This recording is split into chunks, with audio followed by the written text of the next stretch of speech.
I'm looking.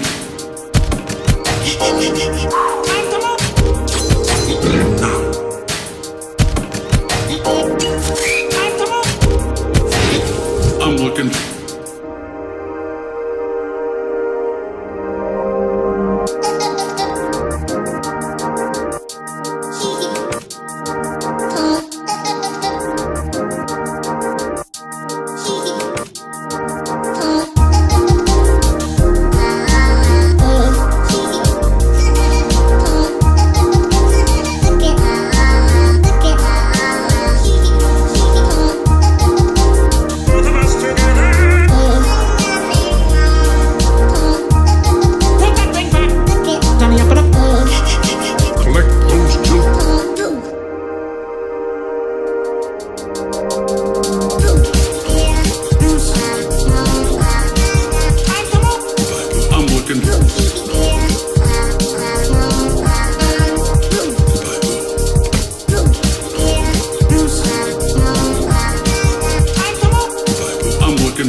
I know. Hold on. There we go. I'm gonna remove myself from that stage. Oh goodness, yeah, I had to do a little finagling, so give me a second. There we go. Oh, look at that. I'm hearing myself echo on your end.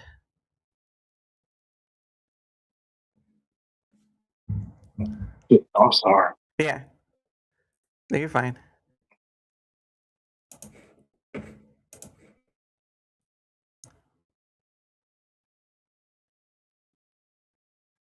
Is that any better?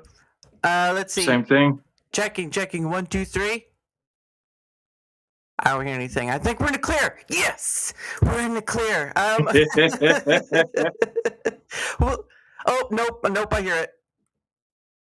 I think it's my end. Sorry, hold on. Yep, it's me. That's on my end. I had fun. Dang it! I'm sorry. I didn't want to mess up your production, man.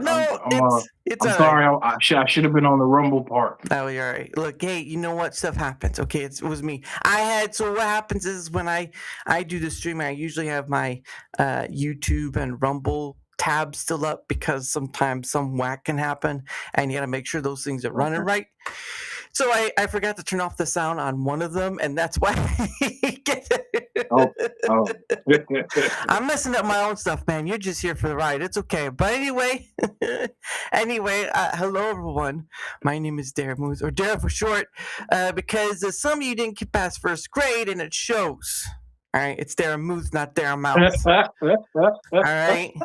When I went to pre-K, when I went to kindergarten, all right, when I went to kindergarten, we learned our ABCs now 1, 2, 3s. I am still seeing adults in their 30s still learning that remark. That's a problem. It's a problem we have. But anyway, I get to be here with one of the top dogs. He called him the WarDawg, but he doesn't look bloody to me. So how are you doing? He doesn't look that hungry. Good, bro. I'm glad to finally be able to join you. I really love and appreciate your pay it forward streams, man. And you can already see I love your sense of humor, bro. I always do. Well, thank you. You're not gonna get anything else extra from me, but thank you.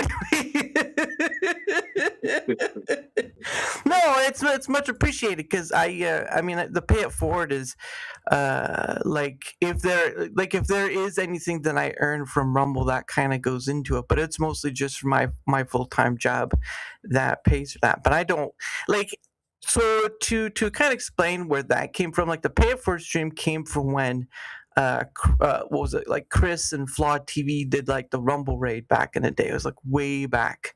It was like I think over a year ago. And what they did was they went through on the Rumble side and they went with like 10K, which I don't have.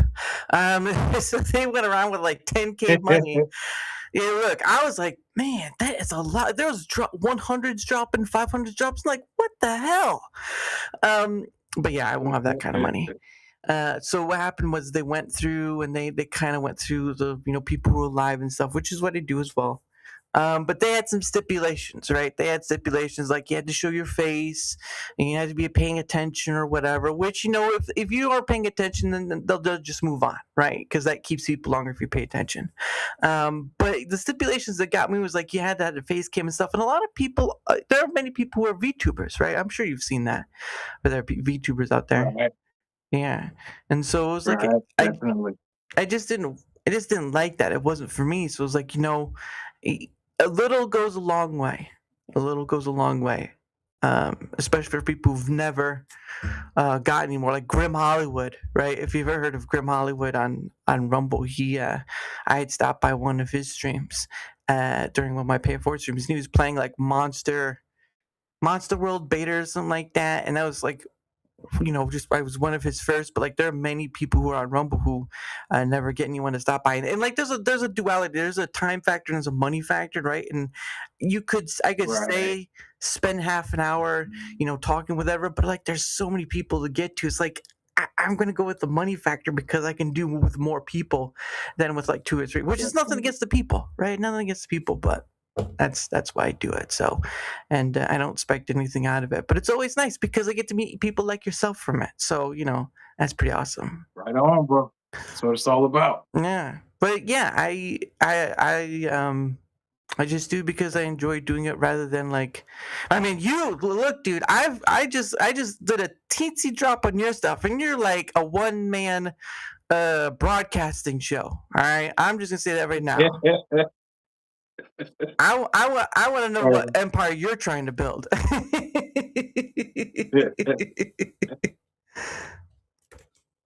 Well, actually, bro, I do everything to help me fight my depression after the war, bro. To be honest with you, after the war, I struggled with finding purpose or meaning in life or whatnot, and I don't know. I just found that any form of creating, doing things that I obviously never thought I was capable of, I don't know, just the happiness off of that is usually what fuels me, man.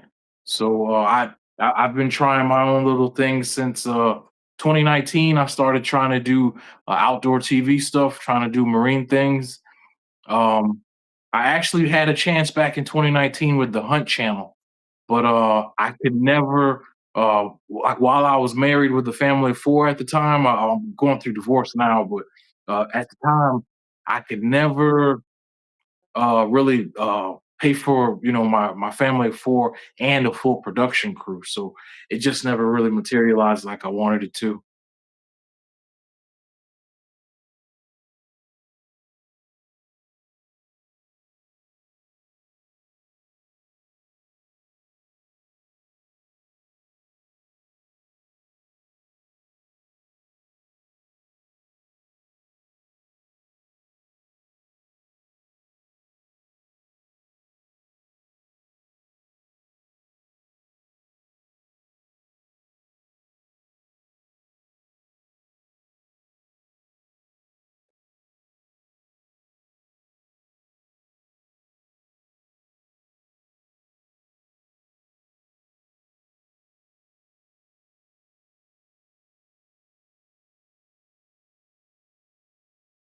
Yeah, yeah.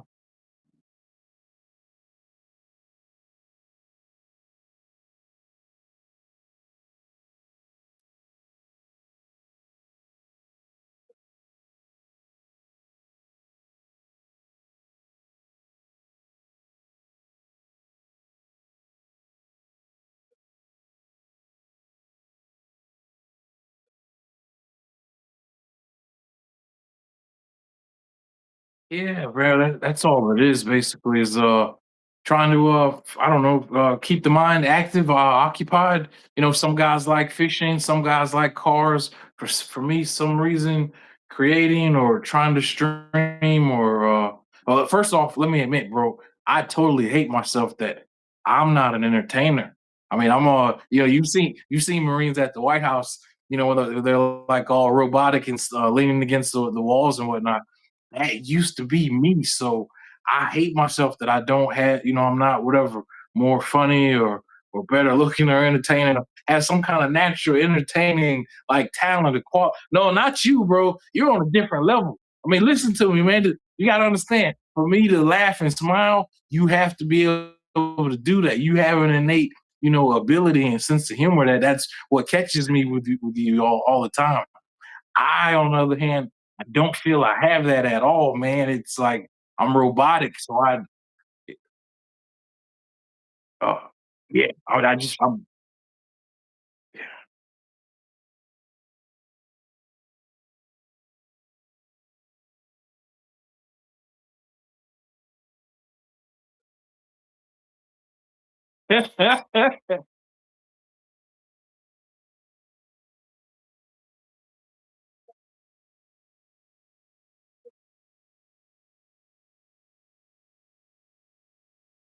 right. Yeah, yeah, can't figure.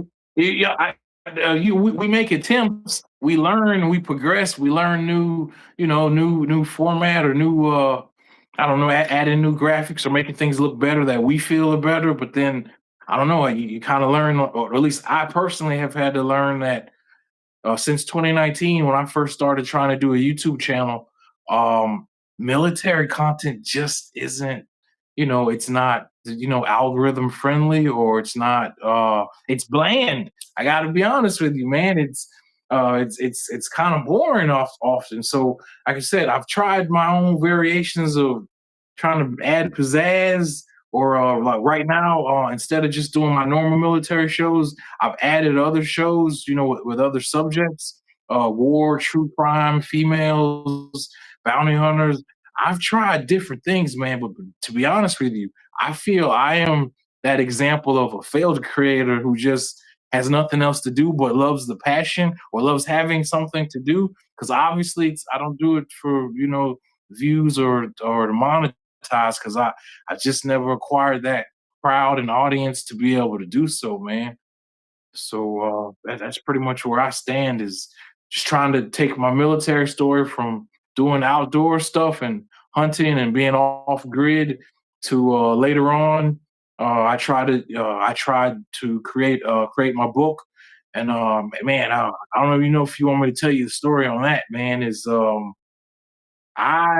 I actually approached, bro, over 50 agents and major book publishers back in, let's say I started 2019. So back in 2023, I started to, create my book. I took my story. I wanted to say, hey, I'm a Marine infantry guy, rifleman. I was there the very first day of the war. I was there. My unit was one of the first units to go into Baghdad. We're the ones that pulled down Saddam's statue. So yeah, yeah. We were awarded the Presidential Unit Citation for that. The very next year, we were sent back. We were the first Marine units to go into Fallujah after the Blackwater guys were harmed in the way that they were harmed. And then the very next year, so I thought I had this great, amazing perspective and story, but I don't know. I didn't get that reception.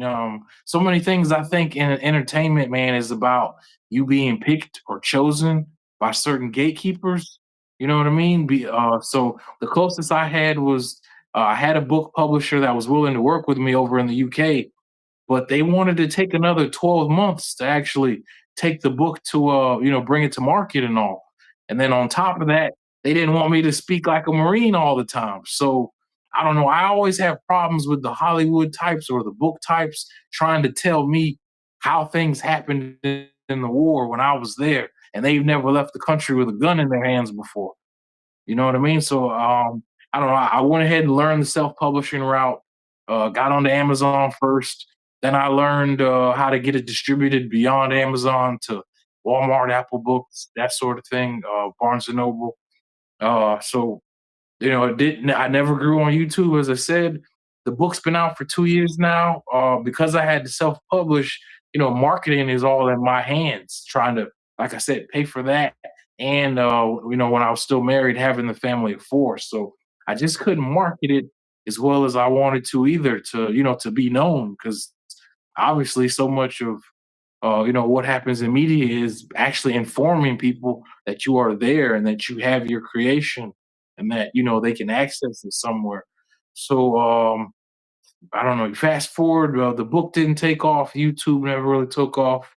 Um, Fast forward to December of this past year, December 2025, I decided, okay, obviously the military route's not working. I'm actually going to try to create, because I had up to like 150 or so episodes, but obviously, like I said, I never gained enough traction on YouTube to have an audience or to get monetized or to gain enough of the watchable hours.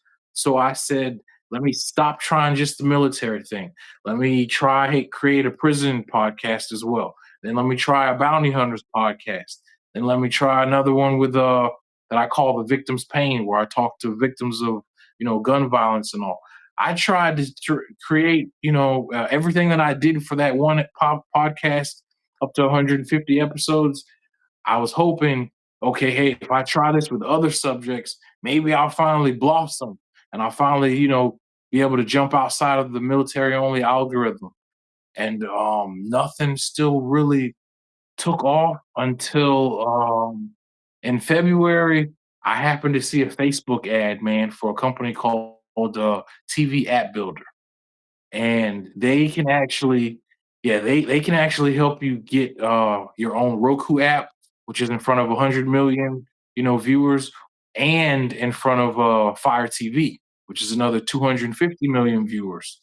And for them, they're really just a TV app packaging company, is what I like to say. Um, they don't care about your watch hours. They don't care about your viewers, your subscribers. They care that you have the content, you're willing to pay for their service, and they, directly distribute your app to Roku to try to get approval and to Fire TV to try to get approval. And luckily, it took me 2 or 3 times to comply with certain, copyright things, but recently, I was finally able to, after learning OTT, over the top television, in February. In March, I was able to get approved on Roku. In May, I was able to get my first mobile app up with Google Play. And then just last month in June, I was able to get approved on Fire TV, now with 9 different shows, bro. 9 different TV shows. That's including I'm a part of like 8 of them. So I have the shows as well as having podcasts for them, like on Spotify. But one of them is exclusively comedians because I just figured if the military content has been so bland, maybe if I try the funny route, the comedy. So I stream different comedians now as well, and yeah, that's me in a nutshell, man. I don't I feel like a failed creator to be honest with you because I've never really made money off media before. That's book, podcasts, or TV. But I have nothing else to do, so I try because for some reason that feeling of doing anything that I never thought I'd be able to do, it just kind of fuels me to feel good about something, about be having some sort of skill.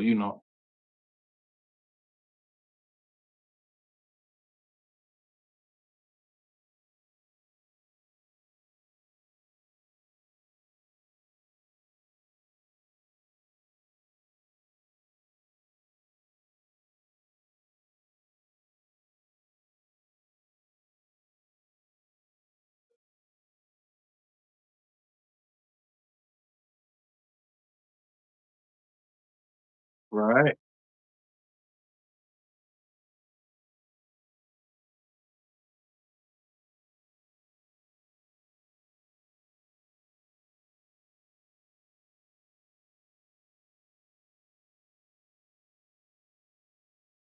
Right.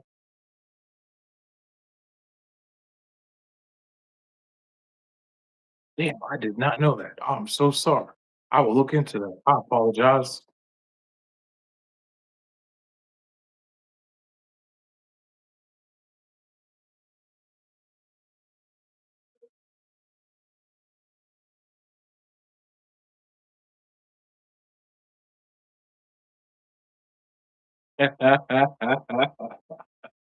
Well, actually, that actually stems from I think sometimes I don't know. I think sometimes I go a little too raw talking about the military topics because I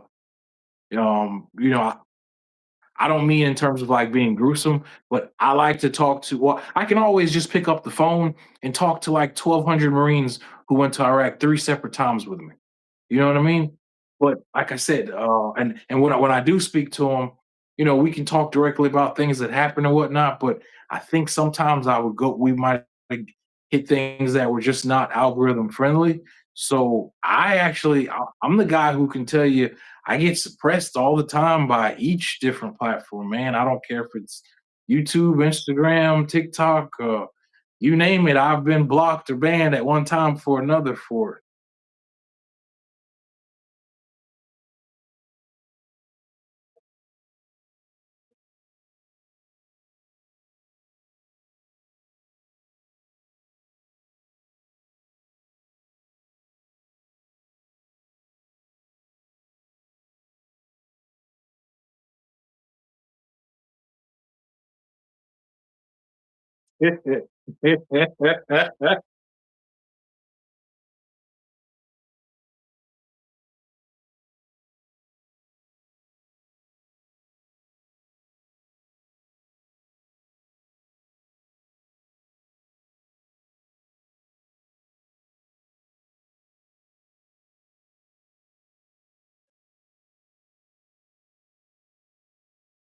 Right, right,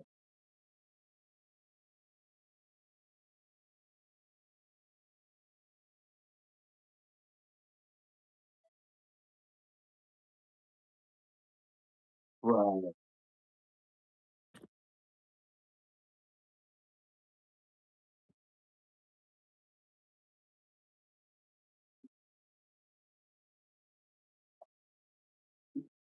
Tell me about it, man. Tell me about it.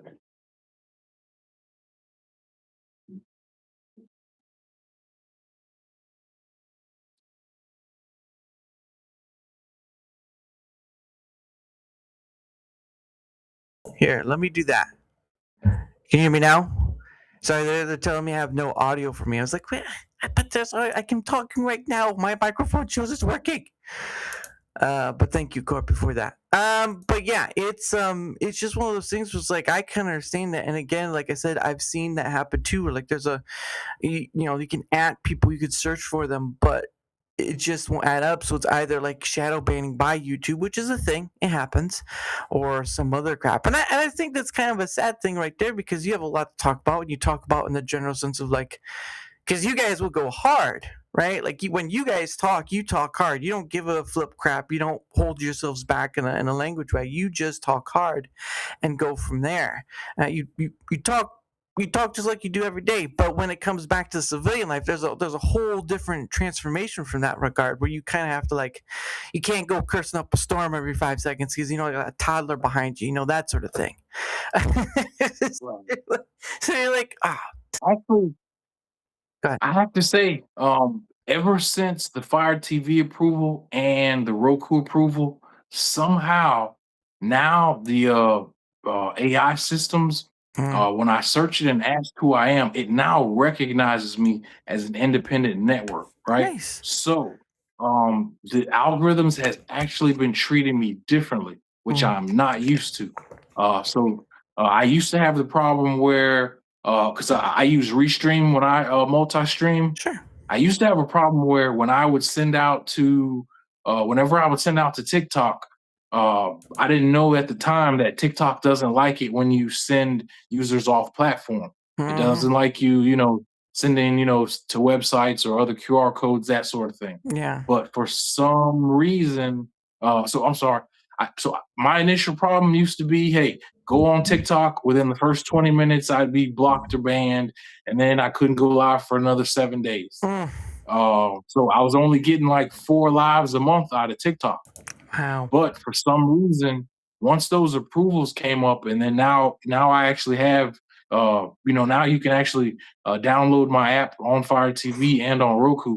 For some reason, now it treats me as an independent media network. So it's been letting me run for 24 hours straight for the past month or two now, which I'm totally not used to. Mm, It's been allowing me to stay on more. Instagram Live lets me stay on a lot longer now. mm, So it's, I don't know. There's something about it recognizing that your footprint or your position has changed. I feel, mm. and that seems to have been the key, man. That it, I don't know. It recognizes me as just not another veteran ranting. I'll say. Yeah, I think probably because you went a route again. I've not heard any other content creator go, which is you find some outbuilder thing, and then you go to like Roku and Fire Stick, which I would never, I personally never thought that a content creator could do that because that's usually safe for like, oh, Peacock and Tubi and all this other stuff, right? That's out there. Right. That's usually for those things. But you've gone and done it, and that's something new But it I've was done. by accident. Right. I Well, I actually have to admit, bro, because it was I just happened to see a Facebook ad one day, yeah. and then like I told you, I've been sitting on YouTube from 2019 to 2025 Mm, with nothing. So my idea was, wow, I'm seeing this ad from this company, and they're saying, hey, they create apps for Roku and for Fire TV, and it was like, well, what can I lose? You know what I mean? I've been sitting here and trying so long. yeah. Yeah. It's oh, there you go. Now you're back. Sorry about that. No, you're fine. You were saying about the app builder thing because you found it by accident. Yeah, so yeah, I just happened to see that ad, like I said, and at the time, actually, I was trying to. So I had someone who had mentioned using Uscreen. Mm, And are you familiar with Uscreen at all? I've not heard of it. No.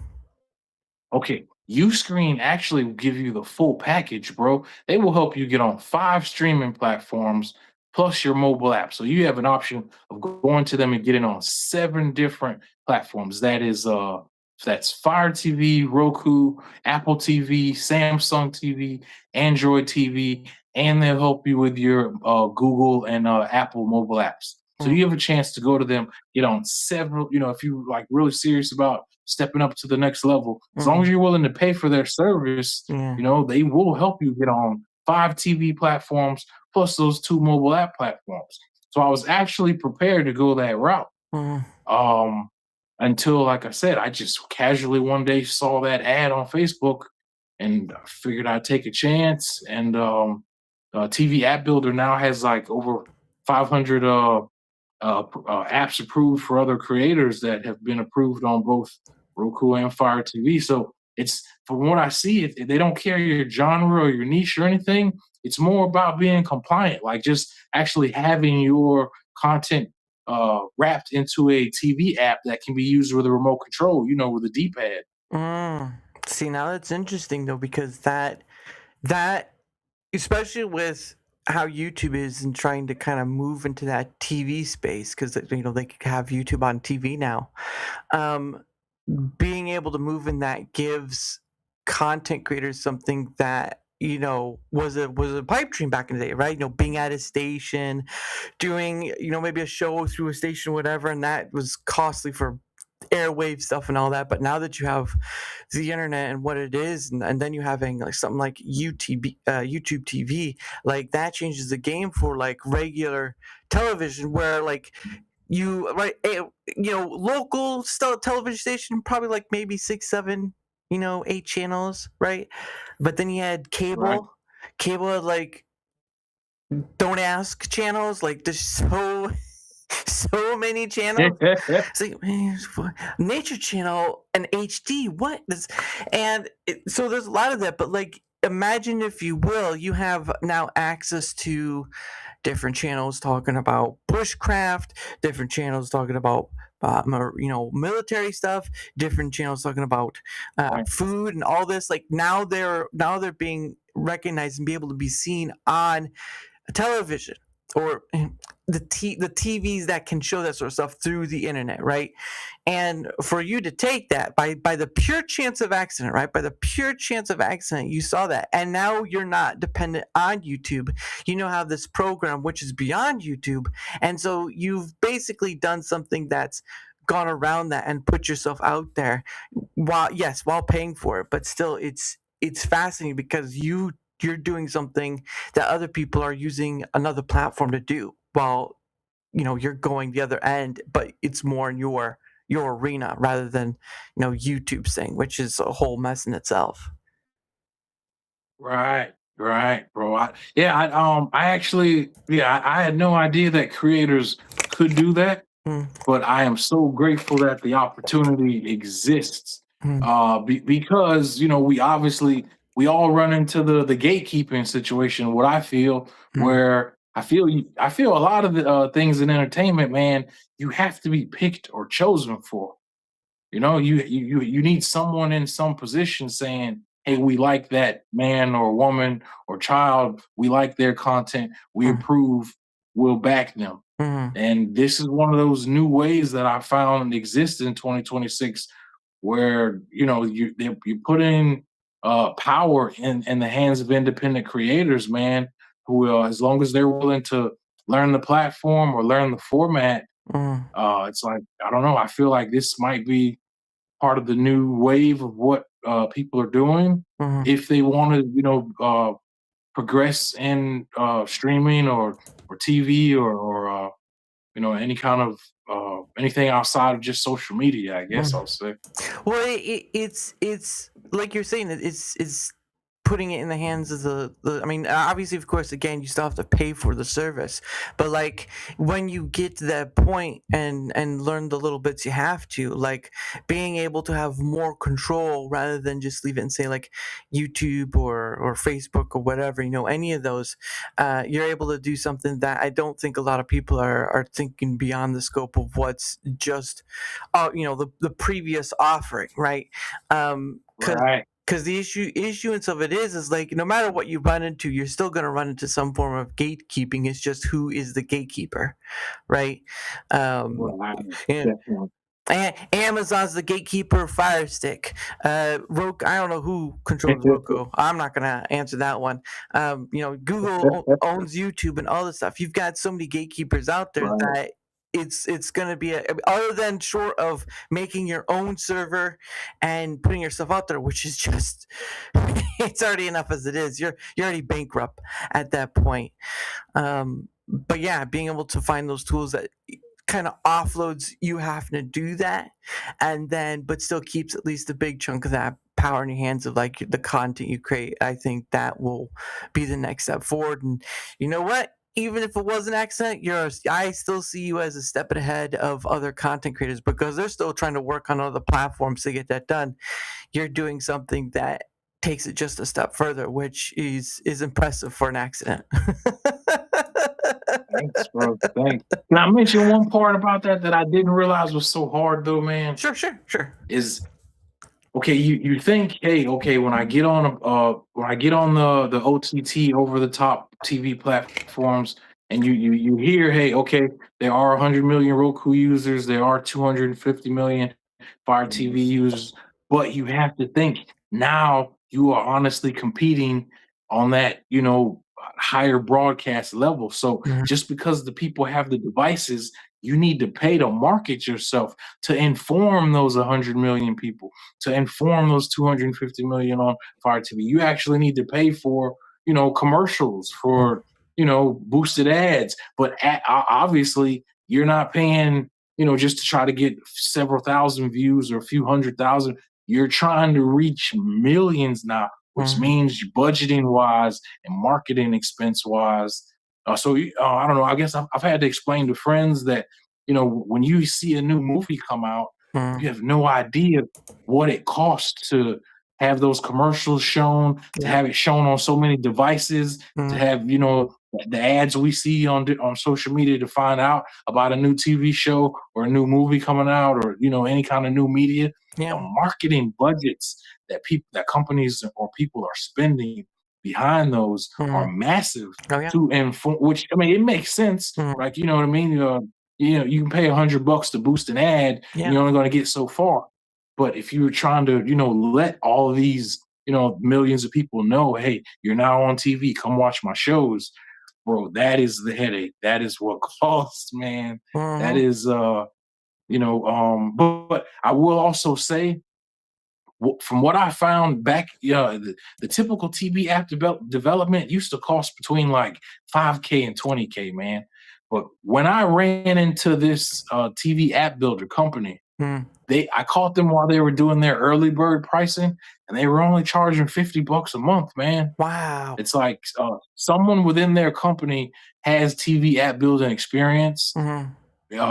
and actually, knows how to uh, submit apps to the Roku console or to the Fire TV console, and they went ahead and figured out their own way to monetize their platform where it could be generic for all creators. That Yeah. hey, watch our YouTube videos, learn how to upload, learn the formats, and then you can go on your own. And Yeah. then then you're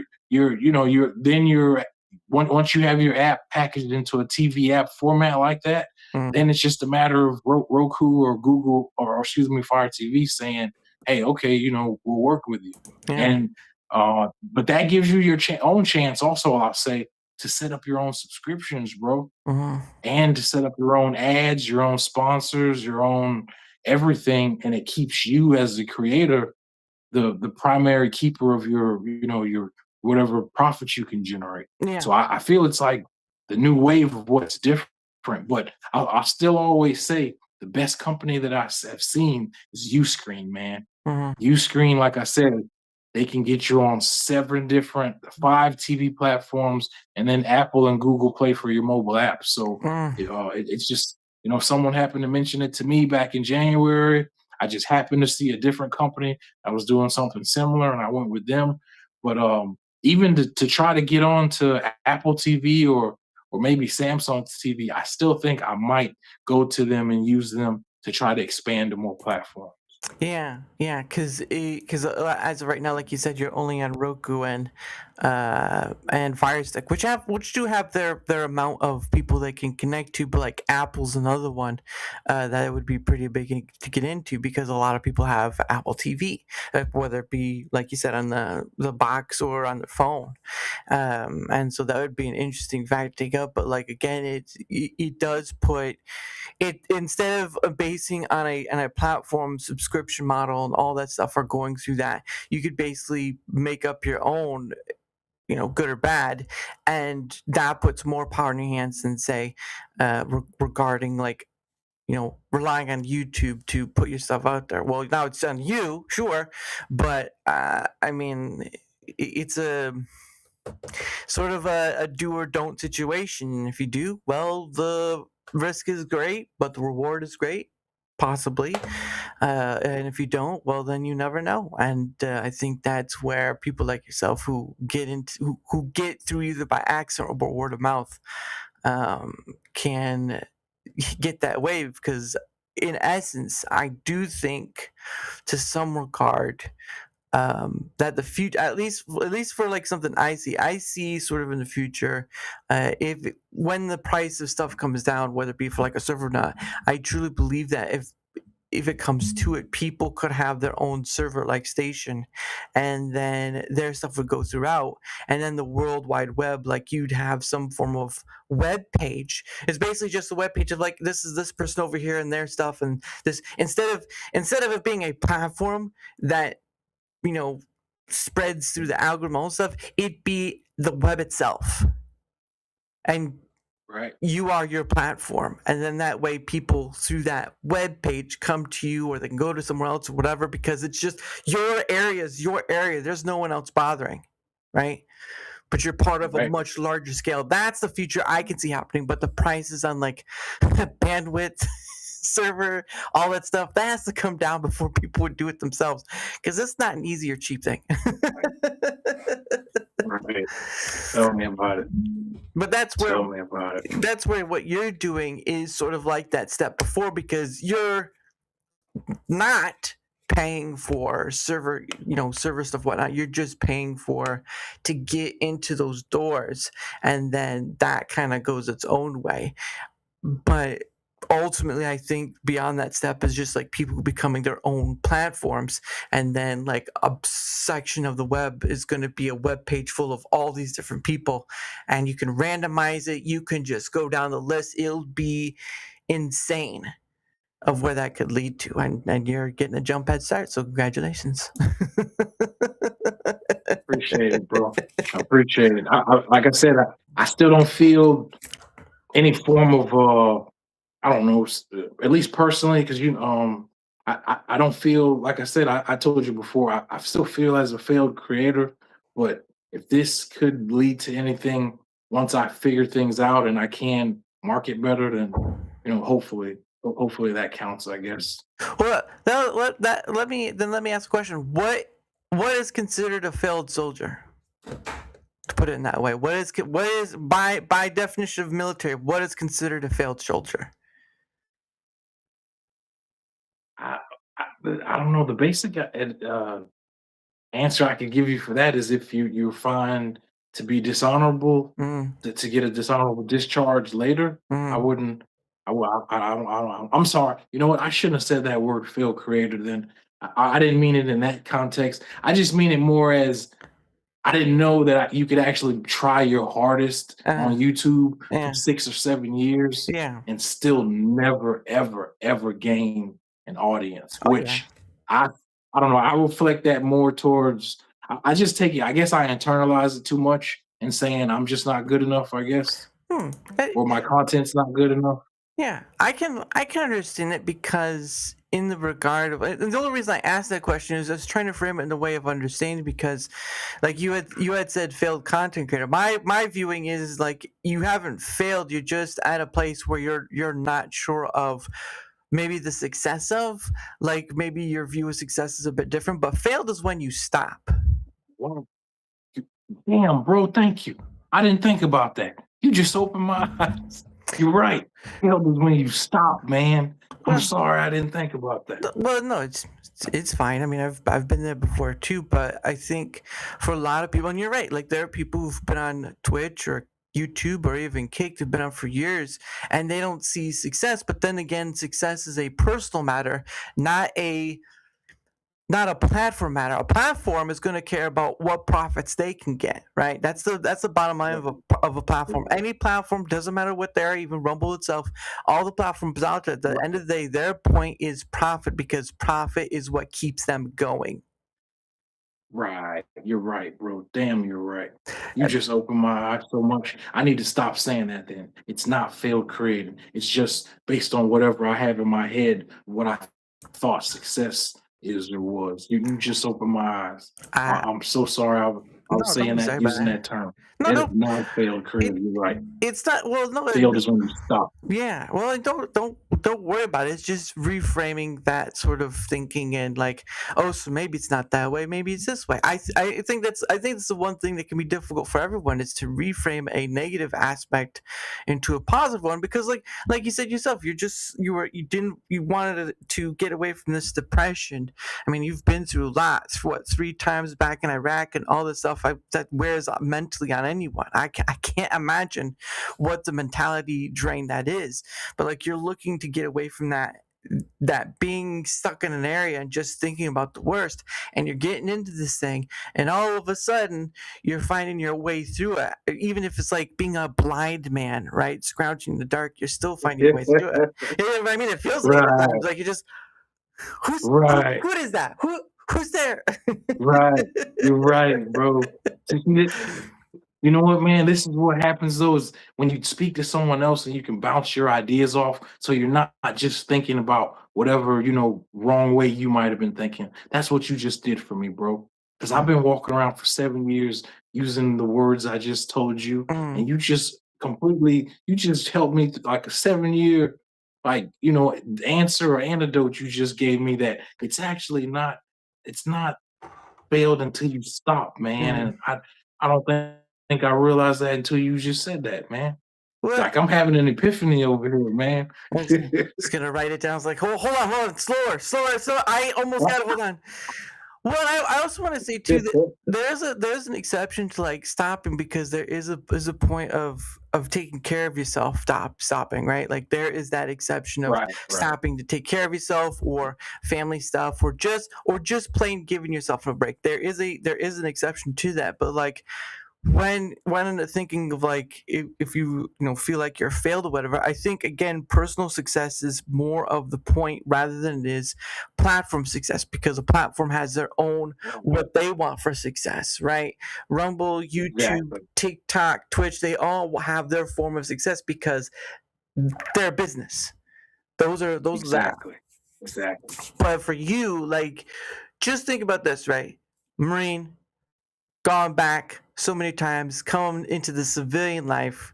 You have no idea what you want to do. You want to get away from the depressing thoughts in your head, and you find these things like I might as well trudge to it, like a soldier would, right? You with what is like the Right. basic training, they make you do the worst of the worst crap. All right.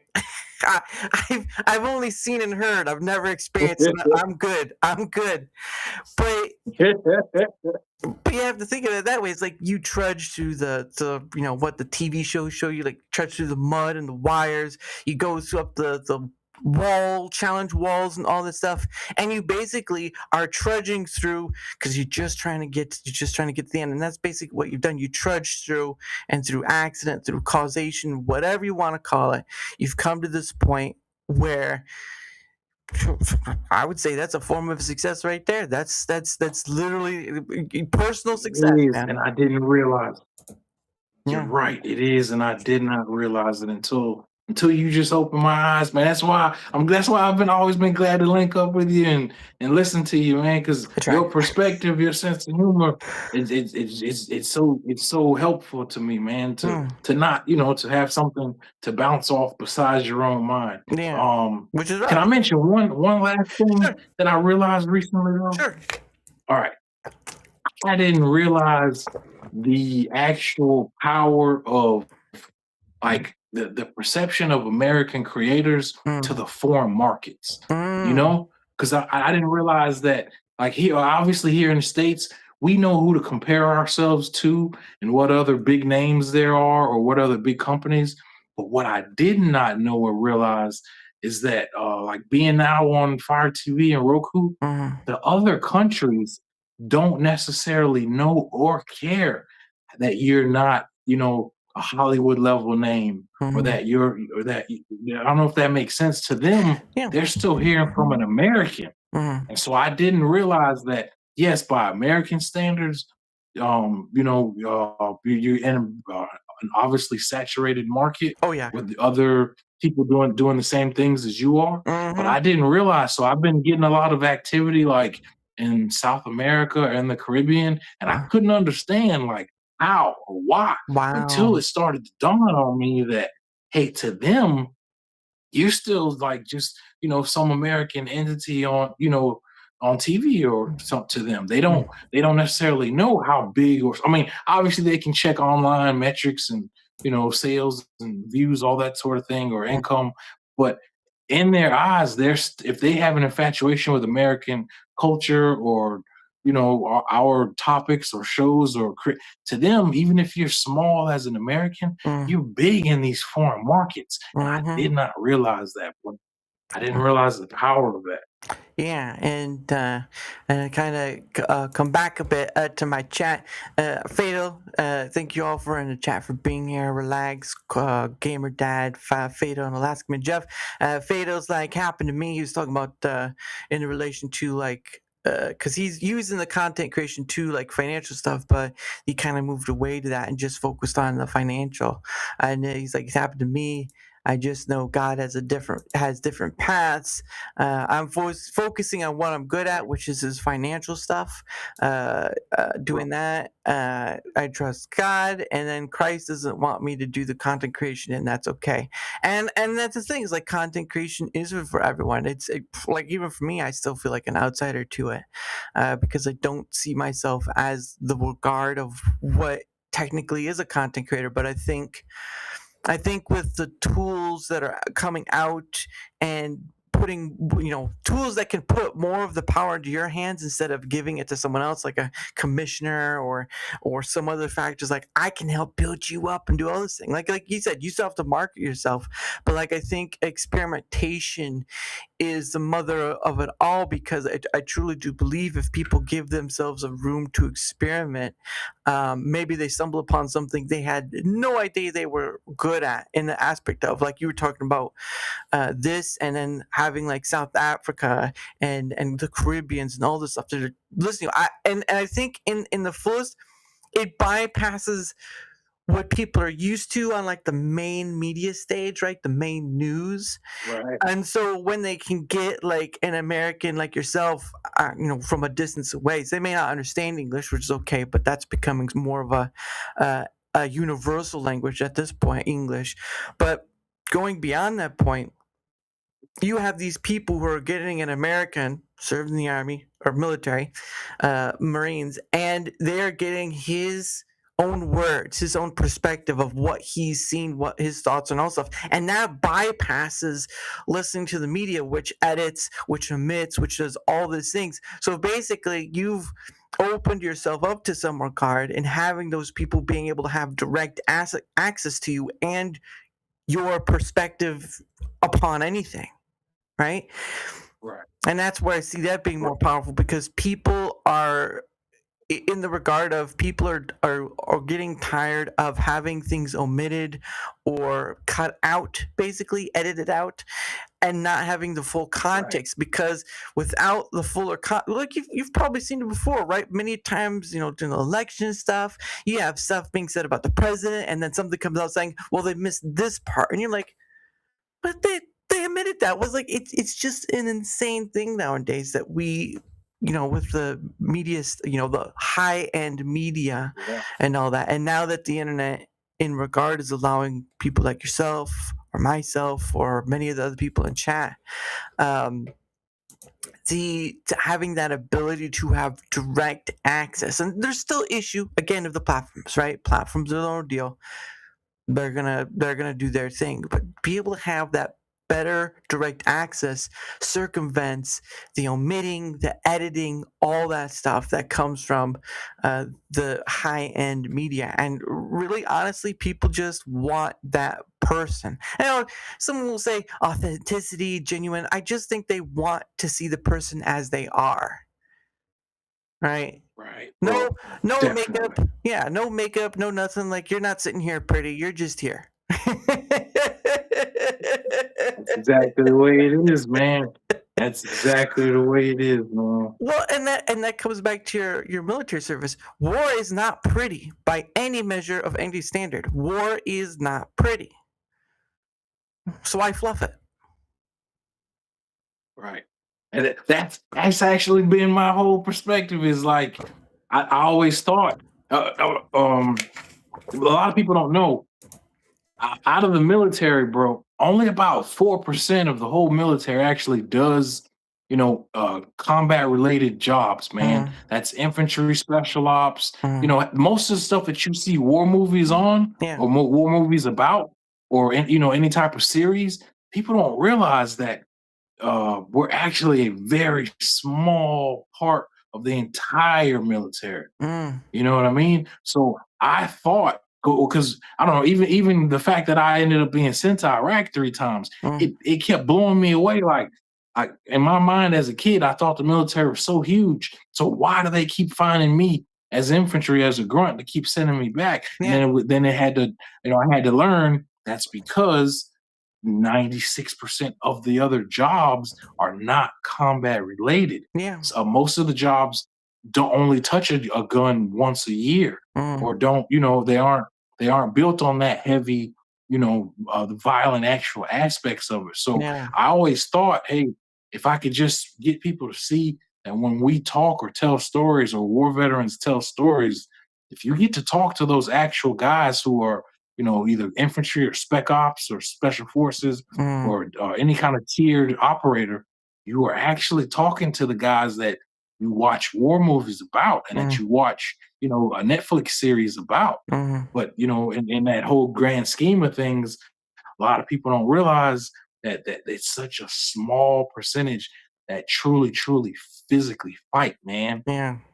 Yeah. That there are so many jobs that only touch a gun once a year. Yeah. And who would you rather come, protecting you or rescuing you if you were a hostage? Would you rather the guy who does it every single day, and who's constantly practicing coming to rescue you as a hostage, or the guy who only touches a gun once every May or April of every year? Mm, Who you think's going to be sharper on the draw, or mm, but you only know those things if you get to, talk to the actual ground, guys. So that used to be my big thing, is being able to talk to the guys that actually do, you yeah. know, do the dangerous stuff. Because Yeah. a lot of people don't know from the outside. You think you hear military or you hear Marines, but you don't realize or know, hey, the Marines have plenty of jobs where people don't touch guns, man, Yeah. except once a year. Yeah. And you would think, well, they're Marine or this or that. No, we have cooks, secretaries, Yeah. we have all sorts of jobs, and they all outweigh the jobs that actually do infantry or grunt. And so that's why, the guys who do the gun related stuff get used and overused so much. Yeah, which is a sad part in itself, but I have heard that before, where there's more beyond the scope of just the shooting and fighting. There's the paper pushers, Right. basically, is what I've heard. Right. And Right. with Not the, not to knock them now. I'm yeah, sorry. I'm not trying to knock them in any way. You know what I mean? I'm just one of these weird guys who I have a passion for SWAT teams and bounty yeah, hunters and like actual man hunting. The actual guys who, I just had a big inclination towards that. So, yeah, but I'm not knocking any no, of the other jobs or people or everything. Everyone's needed. It's just, if you don't know from the outside, um, versus I don't know. Like I said, the biggest example is amongst Marines. Everyone thinks we're all SWAT team fighters or something. yeah, But when you get inside the Marines and we find out that's actually how we nut check each other, man. We yeah, want to know. Okay, yeah, you're a Marine. Well, tell me, what did you do? Okay, you're Army. What did you do? yeah, You're whatever branch. I need to know. I need to hear, not what branch you're in, and not all these other extensions of glory. What does your actual paperwork and title say? yeah. And that's usually the way we check each other. Yeah, yeah, because I mean, to take it on the other side of it, is like there are a lot of people who are not, they are uninterested in being the one that pulls the trigger, because that usually comes with its own, like you hear the stories of the mental health of people who have to do that, the snipers, the shooters, the infantry, all this stuff. You hear the stories of that, and it usually it doesn't always end poorly, but there are times where it does, and that's a lot of things people don't want. But I mean, again, war is its own thing, and sometimes it's its just own thing, bro. it's its own thing. Sometimes it happens and there's no getting around it, but like a lot of people don't want to be there because the costs just get too high.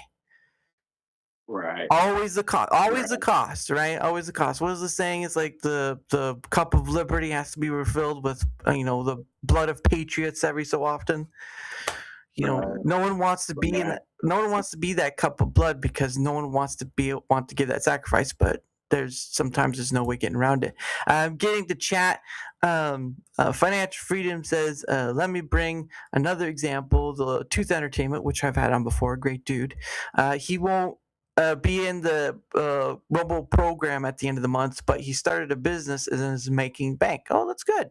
I know Fatal, he started a business. I think Rand Stark did too, but I'm just I didn't know what his business was, but that's pretty good.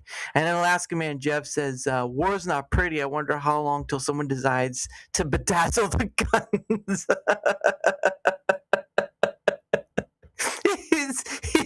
He's saying bedazzling the guns. Like, I don't think we want to go that far. Let's go with Jeff.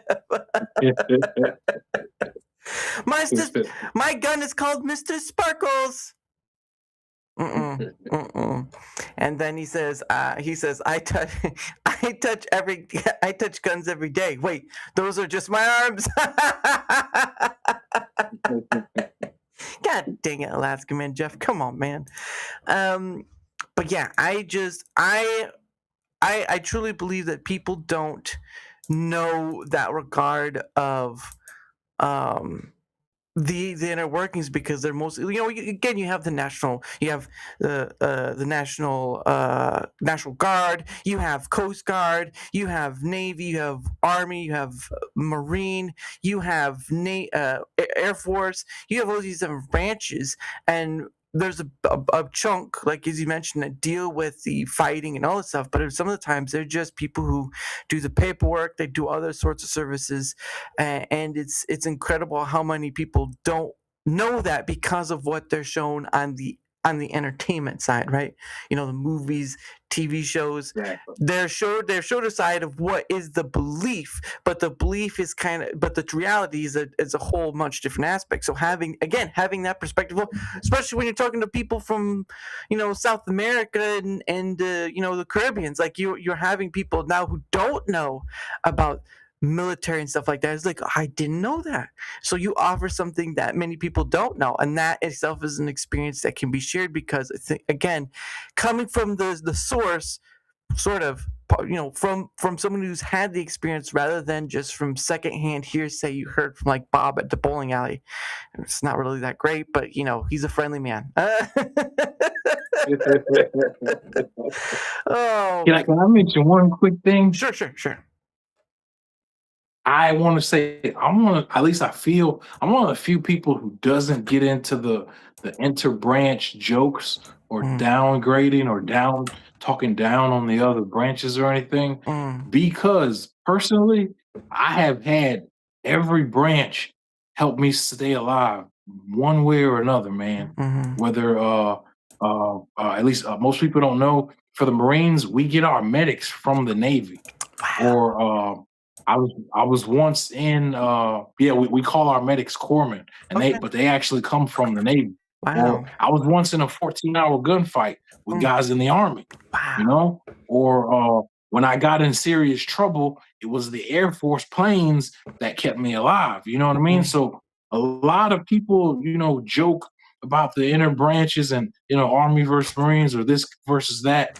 I'm one of the few people who doesn't, because I have actually had my butt saved and protected by someone from all, each branch. So I want to really say that, I appreciate the entirety, man. I appreciate every branch, every job, be honest with you. Hey, listen, it only matters when Navy goes against USC in the football match, right? That's when it truly matters. All right, Exactly. that's Yeah, when yeah, that's when yeah. you trash But talk. we all have those side jokes. Yep. That's when you trash talk. Beyond that point, we'll just leave it alone. But when it comes to football time, you're like, no, you guys ain't winning. Screw you. So it is the top of the hour, and so what happens? Um, Sergeant, is that I set aside some time for me and my guests to promote their stuff. Now you can't. See it, unfortunately, because I'd have to share the screen and I'd just be doubling up the Rumble Studio. But I did find your website and all that. But I also went. I saw on your YouTube you have more links, so I took some of those links. So it's one for school, one's Okay. for Camp Dog House, one's for Patreon. So Yeah. all those are there. But if you want to promote your stuff in your own way, floor is yours. Oh, yes. I actually I have creatortvnetworkbuilder.com. All right. And that is actually I partnered up with the company who helped me get on to Fire TV and Roku. All Mm-hmm. right. So I now have my own platform. I'm an official reseller platform. Mm-hmm. So I actually have the power myself now to help creators go from just social media to having their own TV apps on Fire TV and on Roku. Mm-hmm. So I really would like to let people know now that Creator TV networkbuilder.com, which is also on my website, sergeantwardawgtv.com. I now can help you. Hey, if you really want to take, for whatever reason, your business, your genre, your niche, if you really ever thought about having your own TV app right next to Netflix, HBO, Hulu, all the other majors, Mm-hmm. it is now possible. And I became a reseller partner after they saw how well I was able to learn the platform Mm-hmm. and get myself approved with Fire TV and with Roku. And again, another form of bit of success right there. So, but yeah, his website link is in there. Of course, his Twitter X is in there too, in case you can't find. That's easier for you to find. But all the links I could find of his are there. So whether on the Rumble side or YouTube side, they'll be there. Now I do post them to the other places like Blaze and all that, but they're ephemeral, meaning they are ephemeral. They disappear after a while. So YouTube and Rumble is usually the place you can find them at that are a little more permanent. But if you want to know where the Sarge is at and all the good stuff he's working on and all that, is including stuff like the Camp Dog House, which I saw was for like what we were talking about earlier about veterans and stuff who are suffering and all that. It's my homeless veterans camp in Central Florida. Yeah. Yeah. I'm about to. I made it a 501c3 back in October, so we're official nonprofit. I'm seeking, grants and funding. I want to have my own community where, hey, once I know a veteran or a war veteran is, he's hit that hard time. Mm, I personally, I want to stop just saying I wish I could help before I leave this earth. That this is my final attempt to say I help someone get off the streets. I help them rebuild their life, rebound, start over, whatever the case may be. And mm. campdoghouse.org is my nonprofit now though. I see. They're doing your own form of paying it forward right there. But but yeah. So his stuff is there. His link to the website that he was talking about is there, and there's this one at like school and Patreon are there. I was like, this man is just all over the place. But yeah, you want to know where he's at? YouTube, Rumbles, all that good stuff. Worth checking out, especially for Camp Dog House. That's certainly something to help with. Always in helping the vets and all that stuff, especially with when they go homeless or whatnot, or the VA. There's just a lot of stuff with that, unfortunately, and it's sad, but sometimes it does happen. And having people like you, who is a vet but is also able to afford to live and all that stuff, it's a great honor and a great courtesy because you're paying it forward in your own way, and that's important right there. So, but there you go, guys. That's all his links right there, and of course, from my end of things, whether you're on the Rumble side, YouTube side, or any other places I'm streaming to, if you wouldn't mind leaving a like, sharing the content, leaving a comment or follow, anything that helps with that engagement factor, right? That's what I call it. You know, you go to YouTube, right, and you hear a lot of these content creators say, oh, share, like, and subscribe. I'm like, forget that. All right, you know, that's been said 1,000 times over. I feel like I'm going deaf by hearing that said too many times. So share, like, and subscribe. F you. F you. But any help with that engagement factor on any of the platforms I stream to is much appreciated, like Rumble, YouTube, all that stuff. Because not only does it help in being seen more, like many content creators want to be, all right, including the WarDawg himself, all right, you know, got to be seen by all the people all over the world, right? But it also helps in having other people on, like WarDawg, like other military people, Airconda, Sergeant Wilkie, Lex Astro, Stuff Central. I have had on so many different. There's a lady named Gaslight who, when I first had her on, she was in the process of retiring. And I believe she was in the Marines, but she was retiring from the Marines. And when I had her on, she had a time clock behind her. It's like, what's that time clock? She said, that's how long it is until I retire. I'm like, oh. I was like, wow, you really want to get out. But I've had on so many people. And again, that's the reach that engagement helps with, is having those people on, whether they're a content creator or not. I don't care if you're a content creator. I've had on people who aren't content creators. I've had people on who are hard to come out of that chatting shell. But at the end of the day, over 365 people I've had on. So you know what? It goes to show. Can we do one thing, bro? Sure. Is we need to let people know you're actually coming on live TV with me in 2 weeks on Fire TV and Roku. Yep. Can we let the people know that? Oh yeah, 2 weeks from today. 2 weeks from today. Because it's on Monday. But usually I will, right? But usually it's like the week of, and all this stuff. Because it's on the Monday, so it'd just be on that week. But yeah, in 2 weeks from today, I'll be on WarDawg show. So hopefully we'll see how his end works. But at the end of the day, though, I think it's just gonna work just fine. So just don't throw me out with the rest of the trash. Is all I ask. But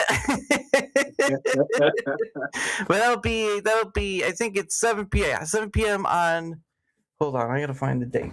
It's 7 p.m. on the 27th. 27th? Yep. So at 7 p.m. on the 27th, for those who don't know. And again, as we get closer, I will remind. So now is your forewarning. All right. Don't be like when it comes times like, well, they didn't say anything to me. I'm saying something to you right now. So it's your fault if you forget. But that'll be on the 27th at 7 p.m. Eastern. So definitely looking forward to that. But of course, I have my own stuff as well. Of course, I have a link right here. Actually, I think it can at least show from my end screen, but that might get complicated. I want to turn this off. I don't want to turn it. I don't know. No. Go back. Just give me whatever. All right. You know, I'm just going to leave it like that.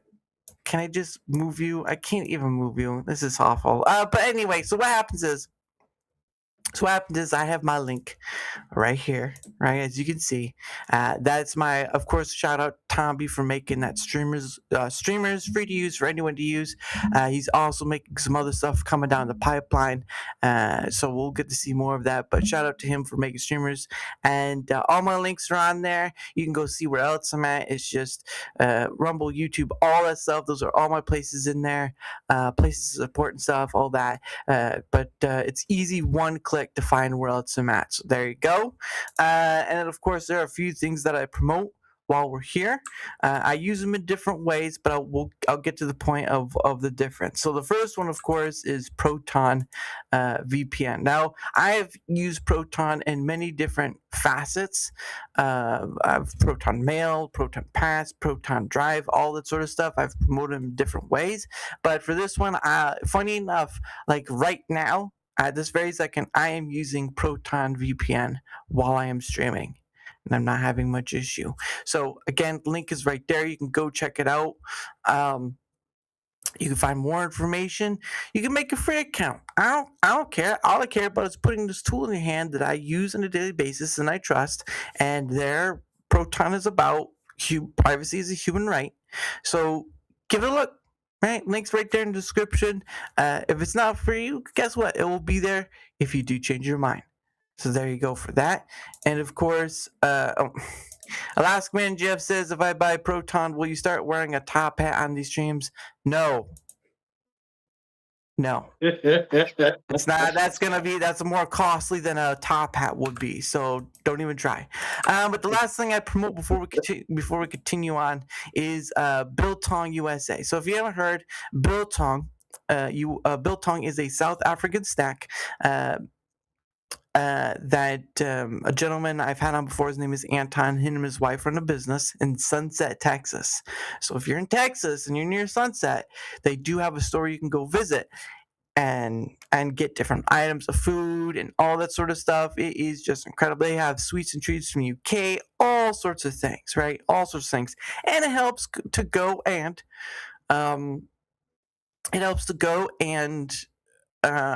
support a American-made business, right? I think it was like a few years ago, people were clamoring for more American-made business, more American-made business. You couldn't go on social media without seeing people say, more American-made, more American-made.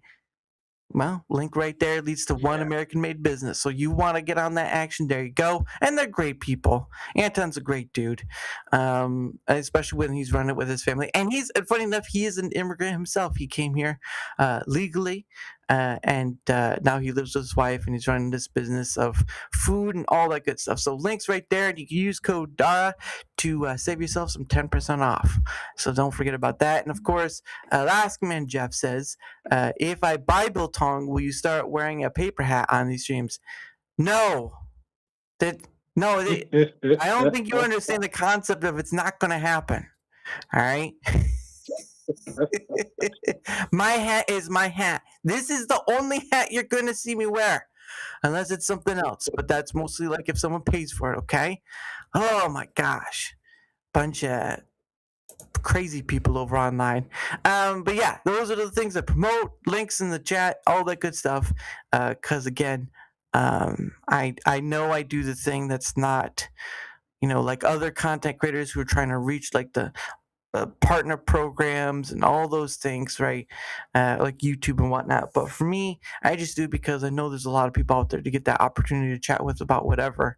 And it's so like just when I think there are times where even when a new month comes, right? Because how I set it up is like 2 weeks before the next month comes, I start reaching out to people, like, hey, would you like to come on, all that sort of stuff. And I usually wear like, oh, I'm not going to be able to fill a month. I'm going to be missing days because I don't have to fill a month, but I do because there's just that many people to talk to, right? There's too many people to talk to, and it's a good problem to have.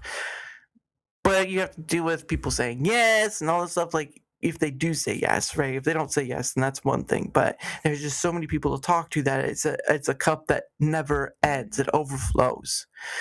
So it's always a worry on that part for me. Like you were talking about feeling like a failed creator, whatnot. Times, man, I'm still surprised myself in doing this. All right. So you want to talk about you want to talk about your end? I want to talk about my end. Sometimes I still surprise myself in doing this. Okay. So you're not the only one with that kind of feeling. Okay, you're all right. But yeah, it's one of those things where even I still surprise myself in getting people on, because when I have talked to other content creators, right, and they do different things, they've usually said like, oh man, it's so difficult to get other people on, or I've asked and it's almost like they never say anything to me or whatnot. It's like, how often are you doing your show? Like how often you ask out there? Like you've got you're only ask. It seems like they only seem to ask other content creators, which I do a big chunk, but I don't only do it because I've had a lot of people on who don't create content, and it's just eye-opening of who you get to chat with. Because, like I mentioned, Tooth Entertainment earlier, through Fatal. Do you know he actually was in the movie Machete? Really? Oh yeah, Good yeah. deal. He I believe he was one of the people who got hit out by Danny Trejo. So he's like one of the actors got knocked out. Okay. Yeah, got knocked out, and I was like, "What? Did he leave a mark or something? Like, where's the scar at? I want to see the scar. Where's the scar at?" Um, but like he was, he was in a movie with that. And I've heard there are people I didn't know were in the military, and all of a sudden they're talking about like, "Oh yeah, I was in the military." I was like, what? What was that? When did you say that? And it's just crazy that you did discover through some point. Like I do try to bring people back on, but scheduling and whatnot, like stuff happens. But I do try to bring people back on, and it's always a fascinating feature because I like for you, I've seen you have other people on your show to chat with as well. Like you must have gone through the same sort of thing where you've talked to a lot of different people at least. Oh yeah, bro. Oh yeah. Um, and then it's just like you said, just trying to reach out to different guests, whether they're creators. For me, I usually lean towards the 2A Second Amendment community Oh yeah. creators, the people that you constantly see with guns or Mhm. at the gun shows. As a veteran, as a grunt, I think that is like my lane. Mhm. Is being able to talk as the guy who was using the guns in the war Mhm. while they're doing stuff, entertainment wise. But Yeah. yeah, we all develop our own little uh, rotations, I guess we'll say, Mhm. of different guests for different reasons and shows and Yeah. contexts. Yeah. Yeah. There's a gentleman I know who's very two-way. His username's Tundra Tactical, and he's very into two-way. That could be someone to ask. I again, a lot of different military content creators. Um, it's just so much the vast of that ocean that it's a surprising factor when you do find a content creator that's like former military or what. I kind of don't think current military. I don't think that's like it'd be very difficult, but like former military, like you see these people like, wait, you were in the military? It's like, yeah, did all this stuff. I was like, but you never said anything like that before, and then you come to find out, I was like, wait, no. Like you were talking about earlier, like, oh, the military stuff is just like it's not doing that well. So there's always that thing. Um, Yeah, man. If you're trying to be entertaining, it's just sometimes it's not or not sometimes, often it's not enough, man. mm, It's not algorithm friendly. It's not always the most entertaining unless you're specific to that crowd. yeah. Yeah, and that's understandable, right? Because again, platforms, their deals, all this stuff. But yeah, I, in coming into this, first off didn't know what I wanted to do with it because I was like, just make like recording videos and releasing them, and then I did streaming of like video games for a while, and that was kind of like meh. Um, but at a certain point, like through a thought process, like having people on the conversate regardless of status was sort of, where it came to, and it was a moment of there has to be a form of acceptance that I'm not going to be big, which is fine either way, whether I am or not, but that it might not be seen by a lot of people because what the subject matter is just people in themselves, which is kind of a hard. It's just kind of like you try to explain. Oh, it's just a conversational show. Oh, so it's an interview. Where are my cards at? Let me read off this list of cards here. What was your favorite ice cream? No, wait. Let me just. See, this is why I rock with you, bro. Your sense of humor gets me you got an amazing sense of humor. You are entertaining, man. You are I so try. I try. I just sit you got here. your own swag, man. I'm like a monkey with a monkey wrench. You see me raise it up, you see me put it down, and then you're like, is he doing the hokey pokey? What's this guy doing?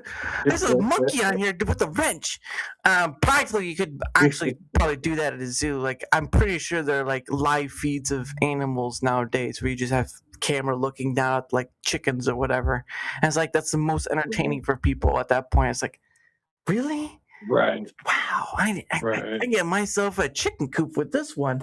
Um, come on, do something, do something.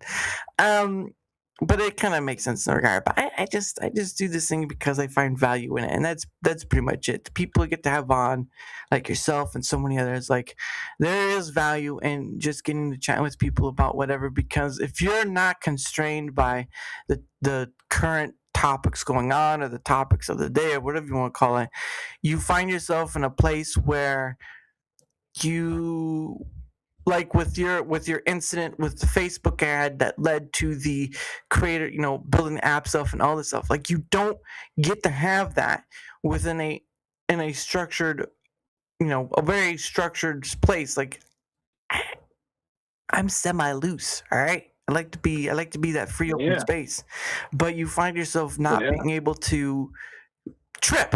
Right? Sometimes you need to trip once in a while. I was like, what did I trip over? And then you go into that progress, and then you trip over something else, and you go that progress.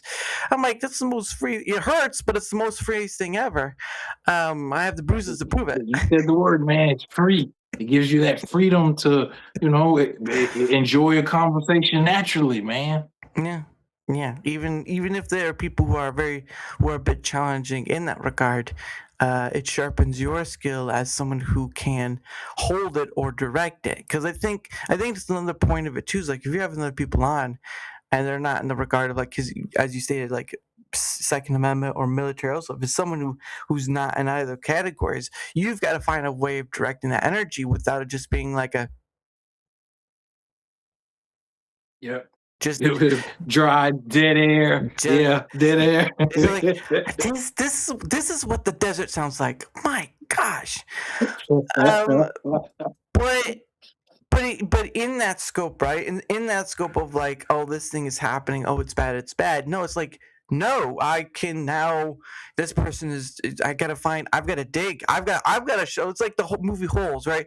I got a shovel. I'm digging for that treasure. Here's one hole. That ain't working. Move on to something else. Here's another hole. It gets tiring, but the point of the matter is that it sharpens your skill of like, I now know how to find. I have the dowsing sticks. I know how to find the water better, right? I know how to find the Right water on. better, and then you're just digging That's what it to comes to. there. Yep, that's where you're digging to, and then finally when uh you get to that point, you're like, you keep finding, and then it just gets quicker, or you get more inventive, or it really more sharpens you rather than it's like, because some content creators, right? And I've seen this a bit, where if their guest cancels, then more than likely they cancel too. Not always, but sometimes. Or yeah, I don't know. It's just like it's like looking from the outside in, and it's just like, really, this is how this thing goes. Because I still feel like an outsider to it all. I'm not. I don't have that feeling of inclusion into what is known as content creation because just of all the stuff that comes with that regard of the sphere of content creation. It is a lot of mumbo jumbo, put this here, make this look right there. After a while, it's just like, Right. where am I at again? I swear, I turned left. I thought I was supposed to be in my place. It's just crazy. Exactly, man. But I mean, for your end, like, what has been, and especially get into this, like, what has been the thing you've seen that has sort of made you question, like, should I be in this? Oh man, it's there's so many levels to it actually. Exactly what you just said. First off, there's what we all see, Hmm. right? And what we see as far as a show or video, but then you don't realize there's a science behind it, or at least there's a science that successful creators do or have. So, things like not knowing how long the algorithm prefers that your videos be, or not knowing that I didn't know that most of the algorithms prefer that when you say you're going to show a reel or a clip of an episode, they prefer you jump in mid conversation. Mm, mid sentence, mm, just things like that that I wasn't aware of, or let's see. I thought that you needed to, I don't know, do more like branding or captioning before your during your clip or your reel. And what I've come to learn is a lot of the platforms that I come across, they prefer they prefer that scroll stopping power is really what it comes down to. What is it that about what you're saying or doing or your show can someone see, stop, with their thumb or whatever finger they're using, stop, and then within 2 to 3 seconds, know what your show is, what you're talking about, what's the context, and why should they listen for more. I didn't understand the science behind having these hooks. You should look for better hooks, or you should look for better captions, or you should use AI to have your better titles. mm, I had to learn all of those type of things the hard way, man, of mm, not knowing, all these hidden what I call sciences mm, behind the entertainment and the content creation. mm. And hello to AI Campa in the chat. Nice to see you, good sir. Um, Yeah, and again, I know a lot of content creators. Again, whether it be the algorithm or something else, like the marketing and whatnot. Like I know a lot of content creators do that because that is the method of just getting your stuff out there to be seen, to be up there with the big guns, as they say. But for me, I just like uh, and this is just me. No one has to fall suit, listen to, or whatever, because I think content creation is your own journey, nothing to do with me. We get to enjoy a moment together, and then we get to go back to what we're doing. But as my direction has nothing to do with anyone else, I just don't follow that. Yeah, yeah. I Because I have to agree, man. I just that's kind of like you. I just want to have cool conversations with interesting people, learn their stories, hear their perspectives. I mean, they know mine. I feel it's pretty basic and boring. I went to war, people shot at me. I oh feel it. So I just enjoy yeah. hearing from other people, and what was your life like? What did you learn and glean? And I'm always blown away by what other people have survived, Yeah. man. That means a lot to me for some reason. But yeah, Well, that's what it's all about, is yeah. finding what you're comfortable with, not necessarily what is the most trending thing to be doing. Well, yeah, and never sell yourself short because I think again it goes back to like when you're talking about being seen by people from other countries, like people to some regard want to hear more of that rather than just what does the United States government or what does their government tell them or what does the news media tell them, that sort of thing. Like they get to hear from you your experience, and yeah, sure, you may repeat it a dozen times over, which is never going to end because if someone new pops up, it's like, who are you? Okay, let me rewind a bit. Let me rewind a bit. We're gonna get back to it. I I Yeah, I think in regard, never sell yourself short in that because that it goes back to like saying failed creators or thing. You're not a failed creator. You're just a creator learning how not to fail in that regard, right? But even then, exactly. even then, Exactly. you're still moving forward, which means how can you call yourself a failure when you're still moving forward? Even if it's like people will say do something even if it's not the right thing, but you're doing that something, and the right thing is finding out where that's at. And there's always been an interesting aspect to me. It's like some people do have to go through that process. I feel like the biggest thing about content creation is experimenting, right? Experimenting to find the wonder in it for yourself. Yeah. And with that, where it's sort of like, you'd have kids look up the stars and all that and filled with wonder, but like having the ability to experiment and find your wonder. Because there's a lot of like, here's the thing you have to do in order to become successful. When I feel it should be more, here's this thing.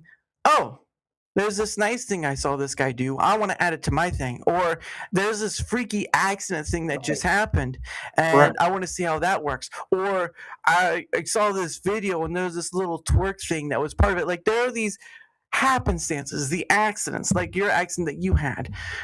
All these things have a almost a conjoin with sort of thing if you just let it happen. I mean, there's bad things, right?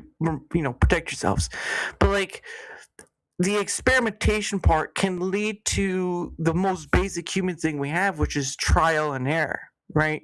You find out what works, you find out what doesn't work, and sure, you can share that, you could do all this stuff, or you could be shared stuff like that, but like the true adventure, right? As a kid, the true adventure was being able to get in the dirt and dig yourself. It wasn't you could take some, borrow a shovel, right? Borrow a little shovel or something like that. But the experiment, the joy you had was that you yourself took your own hands as a kid and you dug in the dirt. That's the most basic form of trial and error. Is you dug in the dirt and you found, oh look, I found an acorn. Oh look, I found a doubloon. I'm keeping that in my pocket. Don't tell anyone about that. But that's where I find, at least from my point of view, of what I think content creation could be. Because before monetization, right? Before monetization got involved with platforms, you basically had that. You basically had people posting videos because, oh, I want to share this thing I did, or I like to bake and all this stuff. You had people give without if someone saw it, great. If someone didn't see it, then you try something else. Like that is the true, I feel, the true creation of what content creation was. Now you get money involved to that regard, which is a good in a way, right? You want to be able to support what you do and all that stuff, and it's just I don't know. There's a good and bad to it. It's a double edged sword. There's a good and bad to it, and there's no way of getting it to just be like one thing. But it did change the game, and content creation itself is forever changed because of it. At least from my perspective. Right on, bro. And can I also mention, man, Sure. a lot of people we we we have to acknowledge, man, that so much when you're trying to be your own content creator Mm, comes down to what you're able to do on your own, yeah. or what you know, or Mm, what you can learn. mm, Or because we know it's either you do it yourself or you pay someone else to do it for you, true. right? Yeah. And then in my situation, I felt sort of selfish if I took away from my if I took away from my ex-wife or daughters to focus on my content creation, because I Mm, kind of felt like, well, this could go on something they want or they like, or mm, so, rather than paying for the professional who could have made your content look amazing and better, and could have used all those better presentation forms and better software and so on and so forth, a lot of times you are constrained to whatever it is that you yourself can mm. learn to do and incorporate in your creation. Oh yeah. And that's really what it comes down to um it's like, what are you able to do yourself? What Mm, software can you use?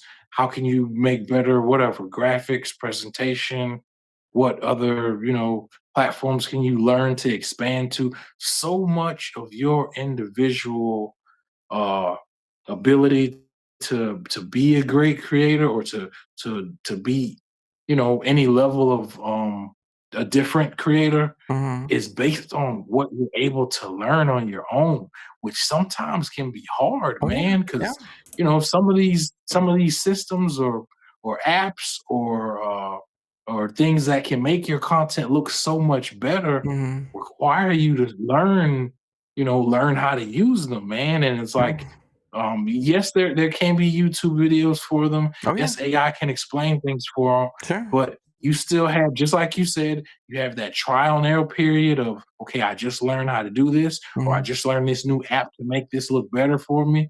But then you still have to, actually try it, yeah. actually, make a video with it, or make an episode with it, or create something with it. So Mm, much of what I had to realize of trying to make things better, or look better, or to have that nice presentation to it, mhm. can sometimes be limited by what you are able to do on your own.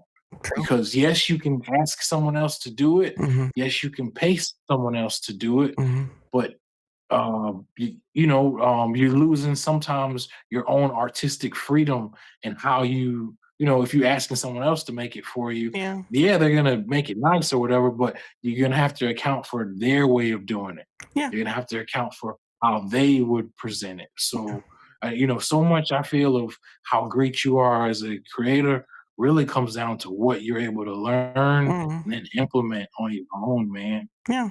And that again is the part of that trial part, but you also have the ability of tools that have been out that are coming, especially with the advent of AI and what that can allow and the conversation that could come from that. But like you still have the advent of tools that are out there, especially with the advent of, like you'd mentioned, the YouTube videos and whatnot. Like the freedom over time becomes more and more because you can find ways of getting around. There will still be things that take a while. There's it's just the time factor, but like people can find ways of Right. to unleash that matter. And yeah, you do have to go through the mud. You have to trudge through the mud, and you have to find that space, which is always the hard part, right? Because it can be discouraging, and you may give up on it. Like there are things I've tried and given up on it or haven't come back to.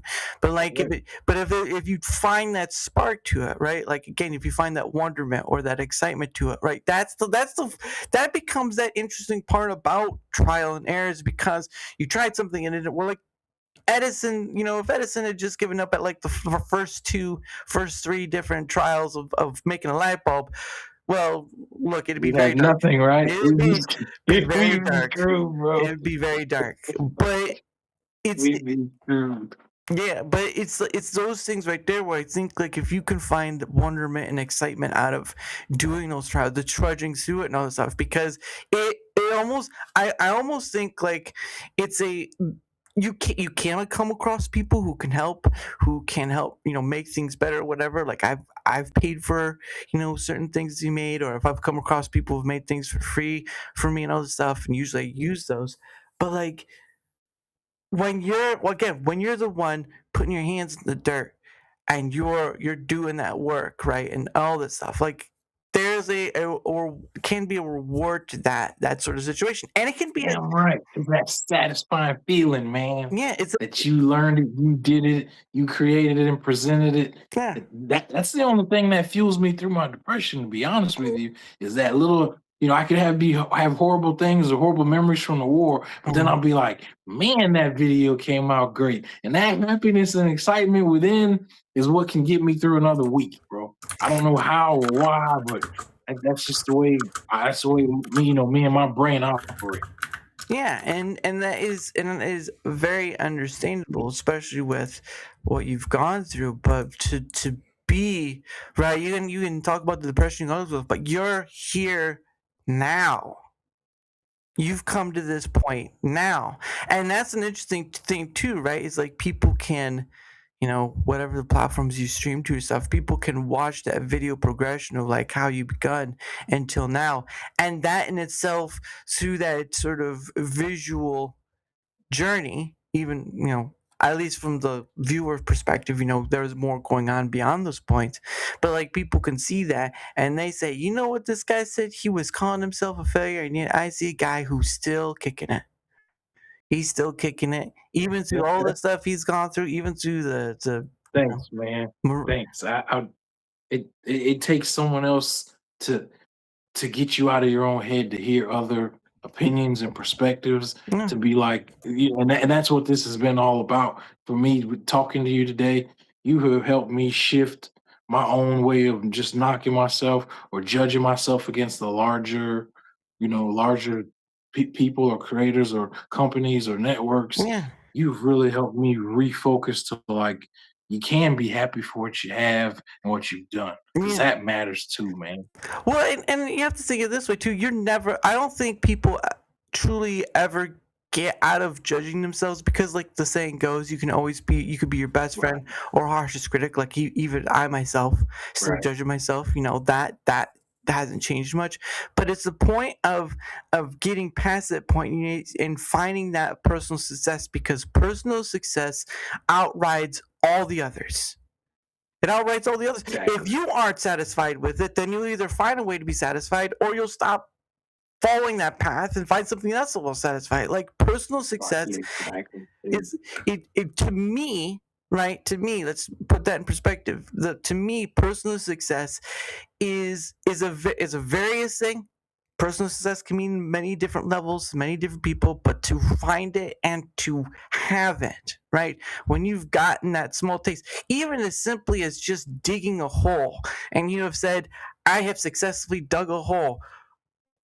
There you go. Personal success right there. What's that hole going to be used for? Yeah. We're not going to ask, but you dug a hole, and that's the point. That's the point. But you did it. You've done it. You're still doing it, and that is the true fascination of that part in content creation. And I can go beyond content creation, right? There's so many different things in life we can attest it to. But I think people forget that personal success is a derivative force on which you can build yourself upon. Because if you just go for a big, huge success, right? Like, trying to get to the networks and all that stuff, or being the big shot and the platform, whatnot, the why of why you even do this thing in the first place starts to dissipate because there's no strong foundation, and basically the foundation is you doing it, right? What gets you to start on that path to get going forward? What is the thing that gets your left leg and then your right leg moving forward each step every way? What is the thing that internally drives you like the internal combustion engine to keep going, even when it gets dark, even when it gets tough, even when you're questioning yourself, why the hell am I even doing this? Because when you have your why, and then you surround that with personal success, whatever that means to you, means something different to me, different to you, anyone. When you surround yourself with that, you build levels upon that regard.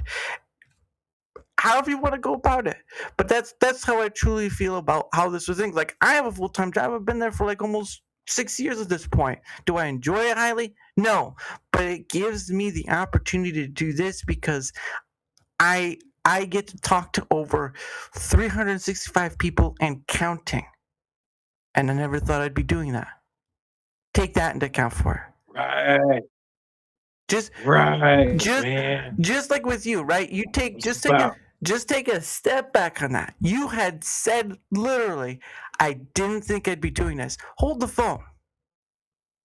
Hold the phone for a second. You just said something about something you didn't think you'd do, and you're doing it. A lot of people don't even get started on that faction. Think about that. you're right, man. I don't think I accounted for that part either. Yeah, just You're right. remember that when you tell someone new, right? When someone's asking about your life stuff, the Marines, being an author and all stuff, and you say, you know what, I've been doing something I didn't think I'd do before. You take a step back for a second, and you just realize what you just said there for a second. I didn't think, and it's even for me too. I didn't think I'd be doing this thing. Holy cow! You didn't think you'd be doing it, and now you are. Do you know how many people don't start?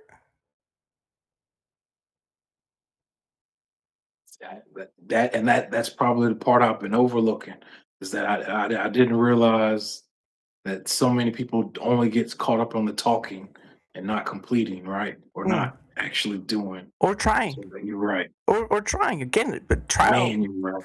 trial and error is such the oldest human thing we can ever do, and it can lead you to finding out, well, this thing does work or this thing doesn't work. There's a very binary situation on that. But to do and to say, I never thought I'd be here, that is a true fascination into saying, I'm doing something and I just tripped over a root. That's it. I tripped over a tree. I was like, how did I get here? And you say that every time, but it's truth to say it, and then to step back and say, holy crap, that's right. You're like the third person. You're the first person and the third person in the room is like, who the hell is this guy? But that's You are so on point. hey, I tried to, man. But the point of the matter is allowing yourself that that grace to kind of take that breath in, because I think we do kind of get lost in those weeds of believing, well, I'm just not there yet, or I'm not good enough, or or any kind of connotation you put up. But like, to say I didn't think I'd be here and now you are, fudge that, man. Fudge that. Right on. I'm still in my own disbelief. That's how you know. That's how you know how powerful it is. Because when you still disbelieve it, you're like, son of a bit. Actually, can I what you're saying? I didn't give enough um perspective to the point that at one time I truly had to realize that for whatever reason, I don't care if something performs well in media or not.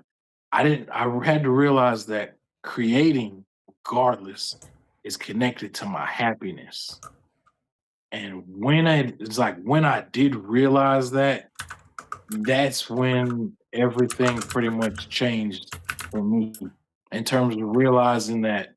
I mean, because if you use any of the normal metrics, like okay, whatever monetization or views or so on and so forth, you can get caught up in that, and you can get down about that. And Mm, I have, man, I've, I've quit so many times I can't give you a number to, bro. yeah. I have gone from like the longest time was 10 straight months I was down and I Mm, completely stopped creating. I mm, was just down, depressed, gave up, whatever.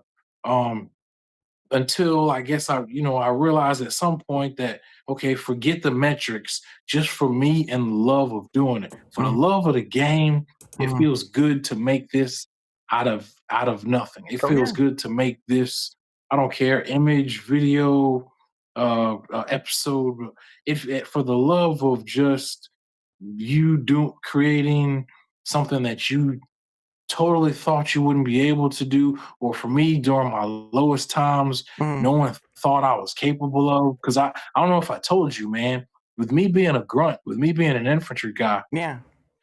people have told me that I am one of the most likely people to be a homeless veteran and to be on drugs and to Mm, be all these things because they're always like, yeah, the grunts are always the ones that have it the worst or that always end up the worst or that turn out the worst. So uh, at my lowest times, I was told, man, like, yeah, you're the kind of Marine grunt who's gonna end up, living living homeless or living on drugs for the rest of your life. And I had to stop and be like, okay, man, whatever it is you're thinking or seeing or saying mm, to say that, I just want to prove to myself that mm, I'm not still that guy. mm, I'm not still mentally at that point. I'm not still, I don't know, physically at mm. that point. So Yeah. that's where it's always been for me. Is I'm not a competitive person by nature. Mm, I'm an only child, so I never really had anybody to compare or mm, compete with anyway. So it's like I have no problem understanding or accepting that mm, there are naturally people in life that are gonna be better or a little less than you. That's just the way it goes, man. yeah. And then even further than that, during the war, one of the biggest lessons I learned, man, is that whether it's meant for a guy to become a millionaire or to get shot, that is his path and destiny in life, and Mm, you cannot control it. You cannot, stop that or hate on that or like you know what I mean. Like if nowhere else in war, you realize, man, what's meant to happen to that guy was just meant to happen. What's mm, meant to happen to you is just meant to happen. mm, You know what I mean? And for me, like in reality, whether that's meant I have, a Marine buddy who that I know I can say I have a Marine buddy who's a millionaire, but I can also say I have a Marine buddy who's serving life in prison for murder right mm, now. You know what I mean? I can also say, and that's I don't know, that's the dynamic that I had to learn and realize and wrap my head around is that you can't not you know, there are no explanations for you to account or judge on what is going to happen to certain people yeah. because that is just based on life and Mm, their actions or their their maker or their God or whatever or whoever they believe in. yeah. Like there's so much that like has nothing to do with you and your opinions of them or their success or failure. It's just how life is for them. And like I said, there's no clearer way than for me to learn that from war that like, damn, is something gonna happen to me that like or something gonna happen to him or to her? And you can't control that. You Mm, just don't know if someone's gonna survive mm, or they're gonna go on to become a movie star or a millionaire, or they're gonna survive the war and end up committing, major crimes that end up having them sitting in prison for life. yeah. You just don't, know or can't account for. It. Mm, But I'm sorry, my to close it out was to say that like I had to realize that my own happiness was seriously tied to creating anything compared to who I was when I was at my lowest yeah. and what people said I would never be capable of. Yeah. And it's funny thing is like you talked about that person saying homeless, drug, and stuff, and yet you're doing something where you're trying to with the camp WarDawg, where you're trying to help vets Yeah, with homeless. doghouse. Yeah, So you basically right. proved to be on that point, and you're in your own way trying to reach out to help those who are in the homeless state or homeless vet or whatever. So you've gone beyond that regard because you're actually doing something. So there's another point of realization right there. You were told these things, and obviously you're here, you're doing something well, and then all of a sudden you're turning around and you're going out to want to help those you were being called upon, you were being called out as that would be happening to you. Right. And, like- Exactly, and, man. and you see that. But it's like you said though, I don't do it. I don't do it to like try to throw anything in anyone else's face or whatever. It's always my own competition to Yeah. prove that I'm not as bad as that guy as I was when I was mentally in those states where this is what you actually thought of me and Mm, saw of my future and saw of what I was capable of. Okay, let me try to beat that guy. Let mm, me try to keep trying to add skills or add coping mechanisms or yeah. endurance techniques or just whatever so that personally I need to always fight the urge to be whoever I was at my lowest like that. And here you are being the cream of the crop right there. Bright Gaming, nice to see you, sir. Says Bright Gaming says the nominal metrics don't matter. It's finding the relationship between them, and that's useful. Well, I mean, to give more context to what I mean, like I'm not gonna say that I haven't looked at metrics or whatnot or whatever, and I look at my metrics time to time, but the freeing factor of me is why the hell do I even want to do this thing? Metrics are biting, right? Metrics are nice when you want to give yourself a little boost, like a little sugar boost, right? Pixie stick, right? It's basically giving yourself a pixie stick, okay? But at the end of the day, though, your why, the reason why you do this thing, the reason why you even come to the camera, why you come to the microphone, all that stuff, the reason of why you even do this thing, that's the true power of why you're even here, because you gave yourself a reason that sticks with you day in, day out, through the depression, through the being told you be homeless, through all those things, through even the worst you can get, and still standing with that why, saying, I'm just here because I want to be. I want to show I can do this stuff because I'm enjoying that process. I'm finding ways. I'm, getting in areas that content creators aren't even touching yet. Like, the realization of that right there, that is hugely immense. And I think people to kind of take that for, even for myself, right? People take that for granted because they make it, they trip, and they say they just pick themselves up and keep going. And sometimes that's all you need to do. But the trip is also a reminder, like, maybe just pay attention for a second. Maybe there's something here more to do. It's widely vast. It's widely vast. And when you free yourself from that, I feel like you're not tied. And that's with me. Like, I do this thing. I'm not tied to topic center stuff, whatever's going on in the news of the day or whatever. And I am free. I'm gonna put that again. I Yeah. am free. Yeah, man. That's what it comes down to, bro. That's probably again. You want to take up a niche, you take up a niche. I mean, I guess my thing is a niche, but when you can say to yourself, "I am free," and all the other stuff just slides off the back, right? All the making the overlays, all the stuff. When you can simply say, "I am free," and do your thing, by golly, does it just feel like a breath of fresh air? And you're just like, whose farts have I been smelling throughout this whole time that it's been this difficult? Okay. Exactly, man. That's what it just comes to me. But of course, Alaskaman Jeff says, chasing fame always ends in humiliation, shame, failure, or regret, or one or all those things. Doing it for the fun or because you want to fix something is the best way to make stuff. And he says, "You're doing well, sir." So that's from him to you. You are doing well. And then he says, Appreciate "Freedom, freedom." Alaskaman Jeff says, "Oh, and then why is hey, I'm human, Alaskaman Jeff. All right, sometimes farts happen. Okay, you know, someone there's a car and someone keeps all the windows closed. You're like, what? What is that? They're hotboxing. That's what we call hotboxing. But anyway, it is the top of the hour again, and so what we're going to do is we're going to wind ourselves down because I do have to get to work in the morning and all that stuff. So, but we'll go through our things we did earlier. So if you want to promote your stuff your way, good sir, the floor is yours. Oh yeah.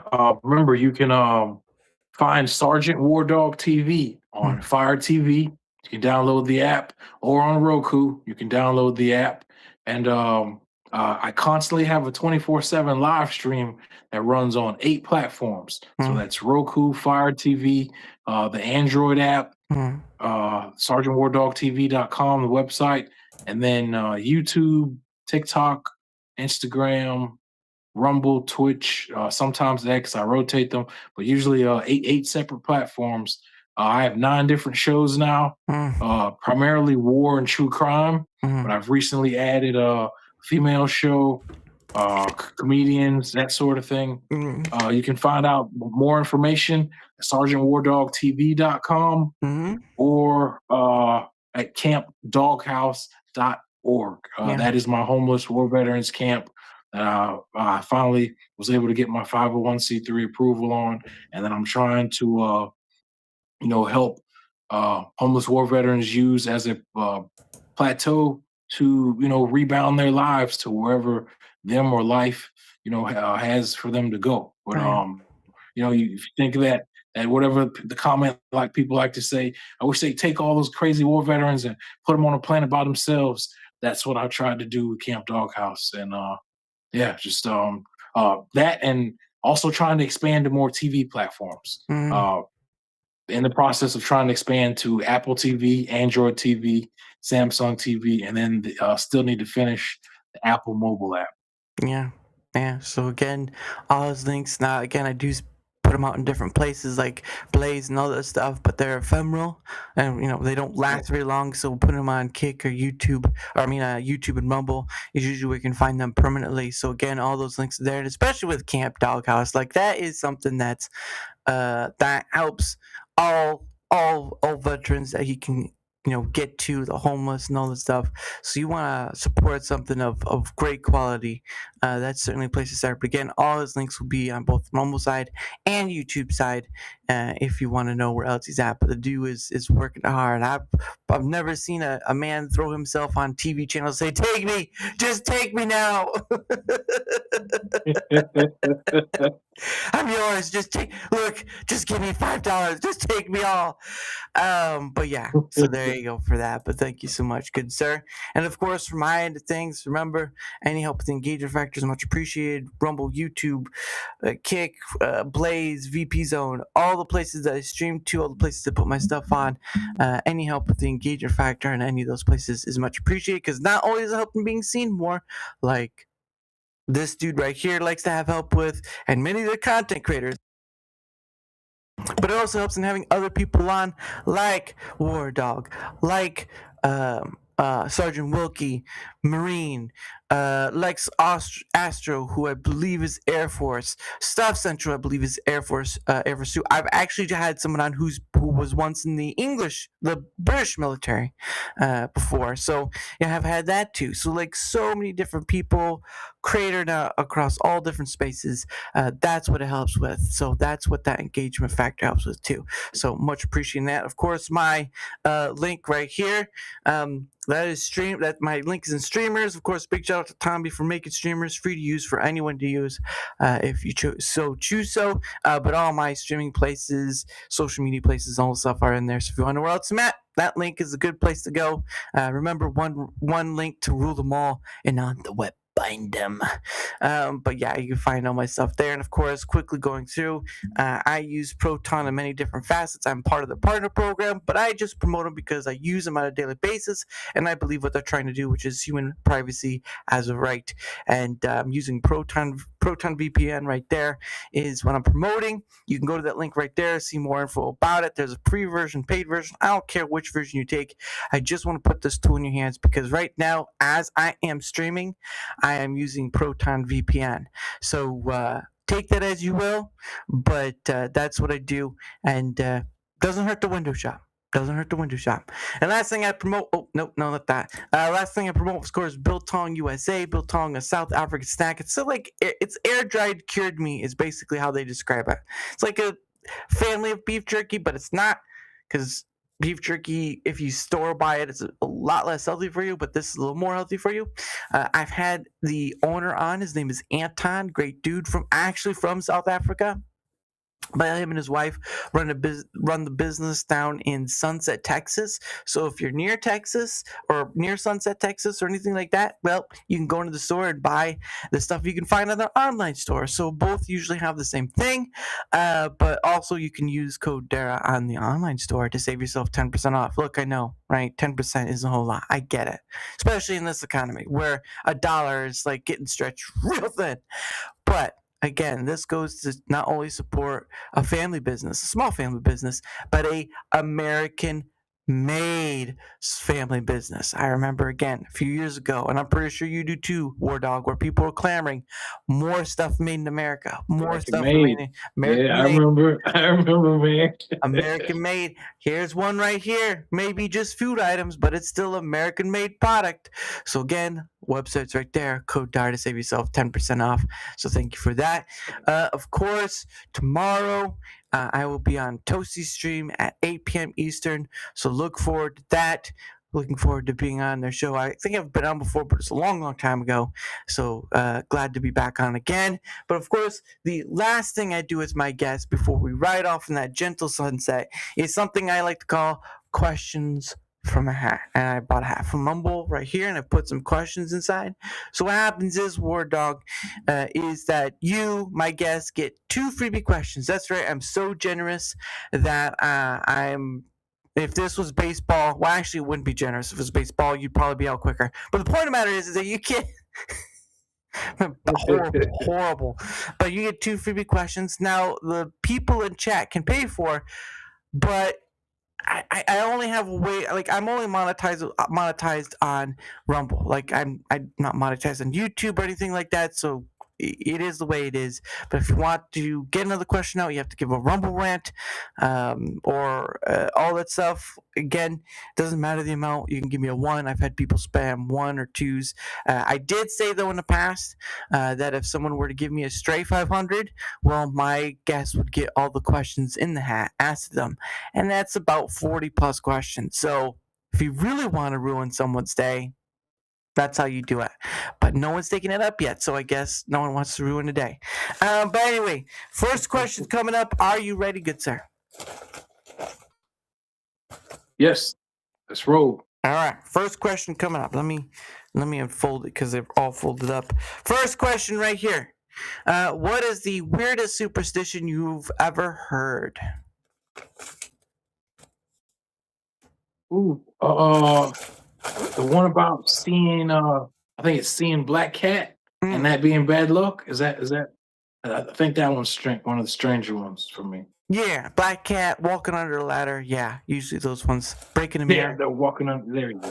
Right. There you go. Breaking a mirror. Right, 7 years bad luck. I'm just like, There you go. at There least, you go. at least I don't have to look at my ugly face. But look, I know I'm pretty. Just shut up. But but yeah, black cat is certainly one. It's like I've seen plenty of black cats. Like just go, just keep walking. All right. Yeah. Stop. It's like, am I doomed because I saw another one? Damn. It's like you see a whole what do they call it? Like a stampede of just black cats. Like, son of a bit, who did this? Stampede of black cats. God dang it. Yeah, bro. There's a herd of Right. back in the great Midwest. There's a herd of black cats that roam the plains of the great Midwest. And I tell you what, some of them, they just love roaming that catnip, and they're just But stay back. That catnip messed them up pretty good. Alaska man Jeff says, I saw a black cat break a mirror under a ladder and I ran as fast as I could from the area. Well, one, I'm That's a bad day. and That's a bad day. That's all kinds of bad luck. That's all. You get in your car and it just doesn't start. It's like, that dirty son of a cat. Oh my gosh. All right, exciting question. Last question unless someone gives a rumble rant. What is your favorite curse word? The F word. You're all right to say it. I don't care. Oh, fuck, man. I mean, and all the variations of it, you know, fuck this, fuck that, motherfucker. That.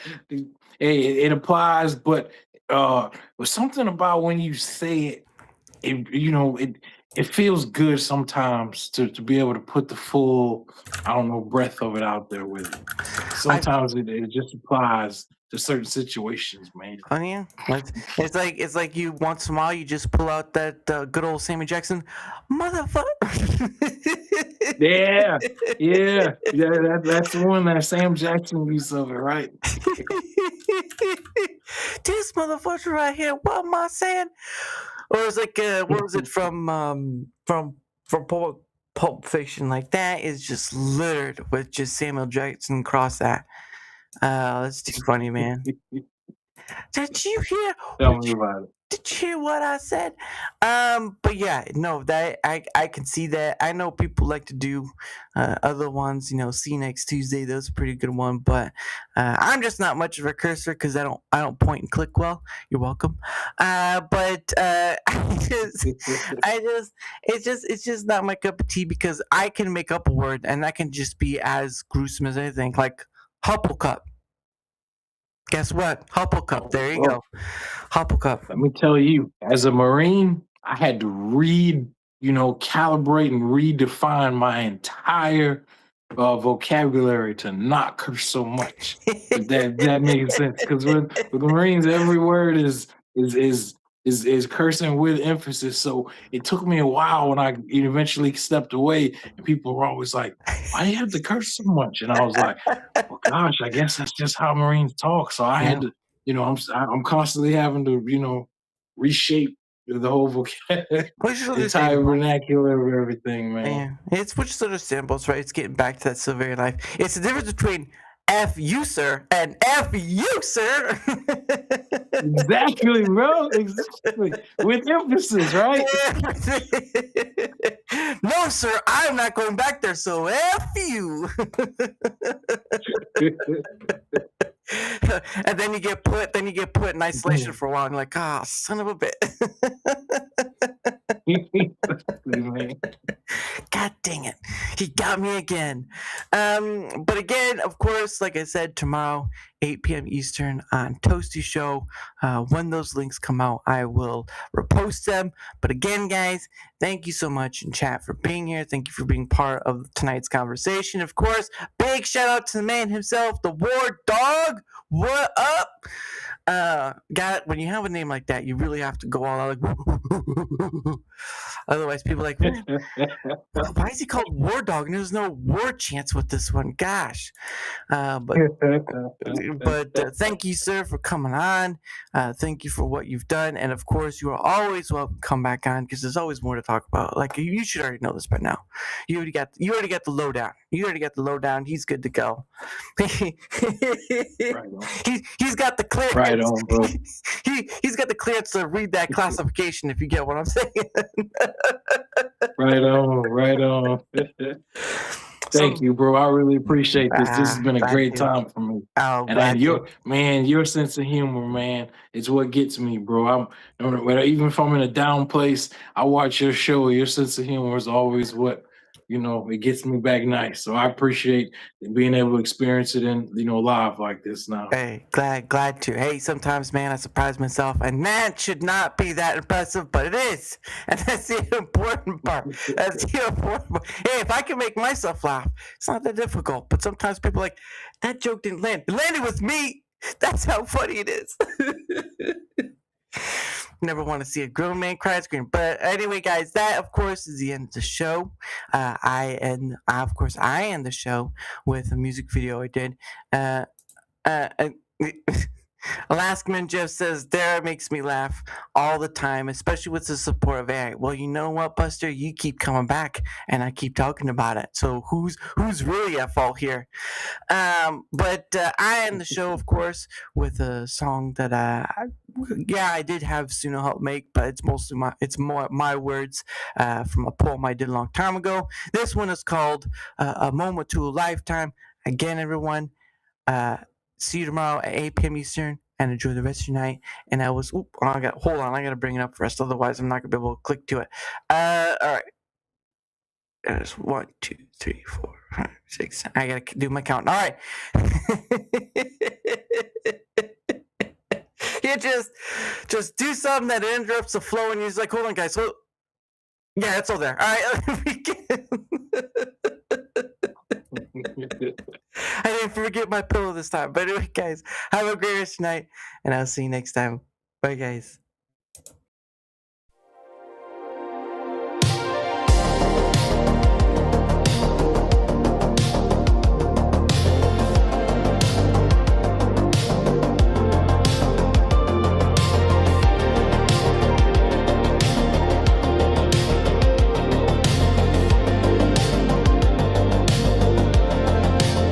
Give me a moment,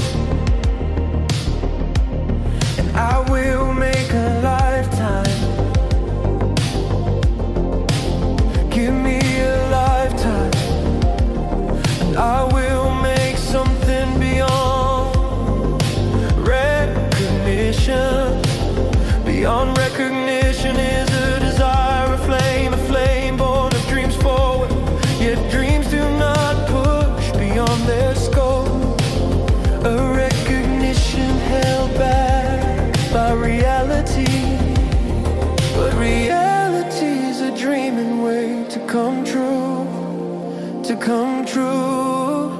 and be reality. So what do you wish? What is your desired reality? In truth, maybe not much. In truth, maybe it is. Only you can weave the dreams of wanting reality to form, and then, only then, will you create it.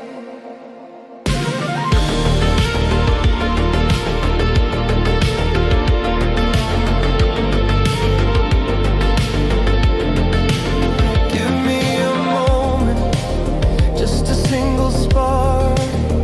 Watch it catch and carry through the dark.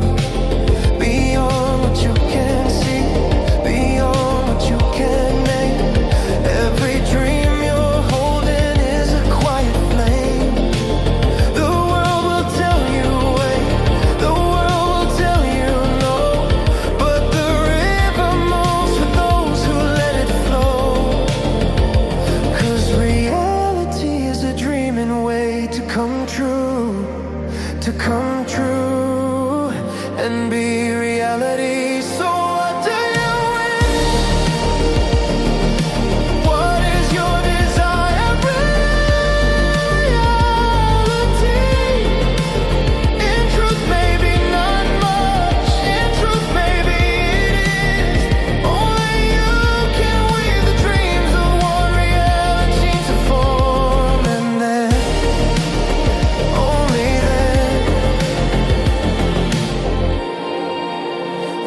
create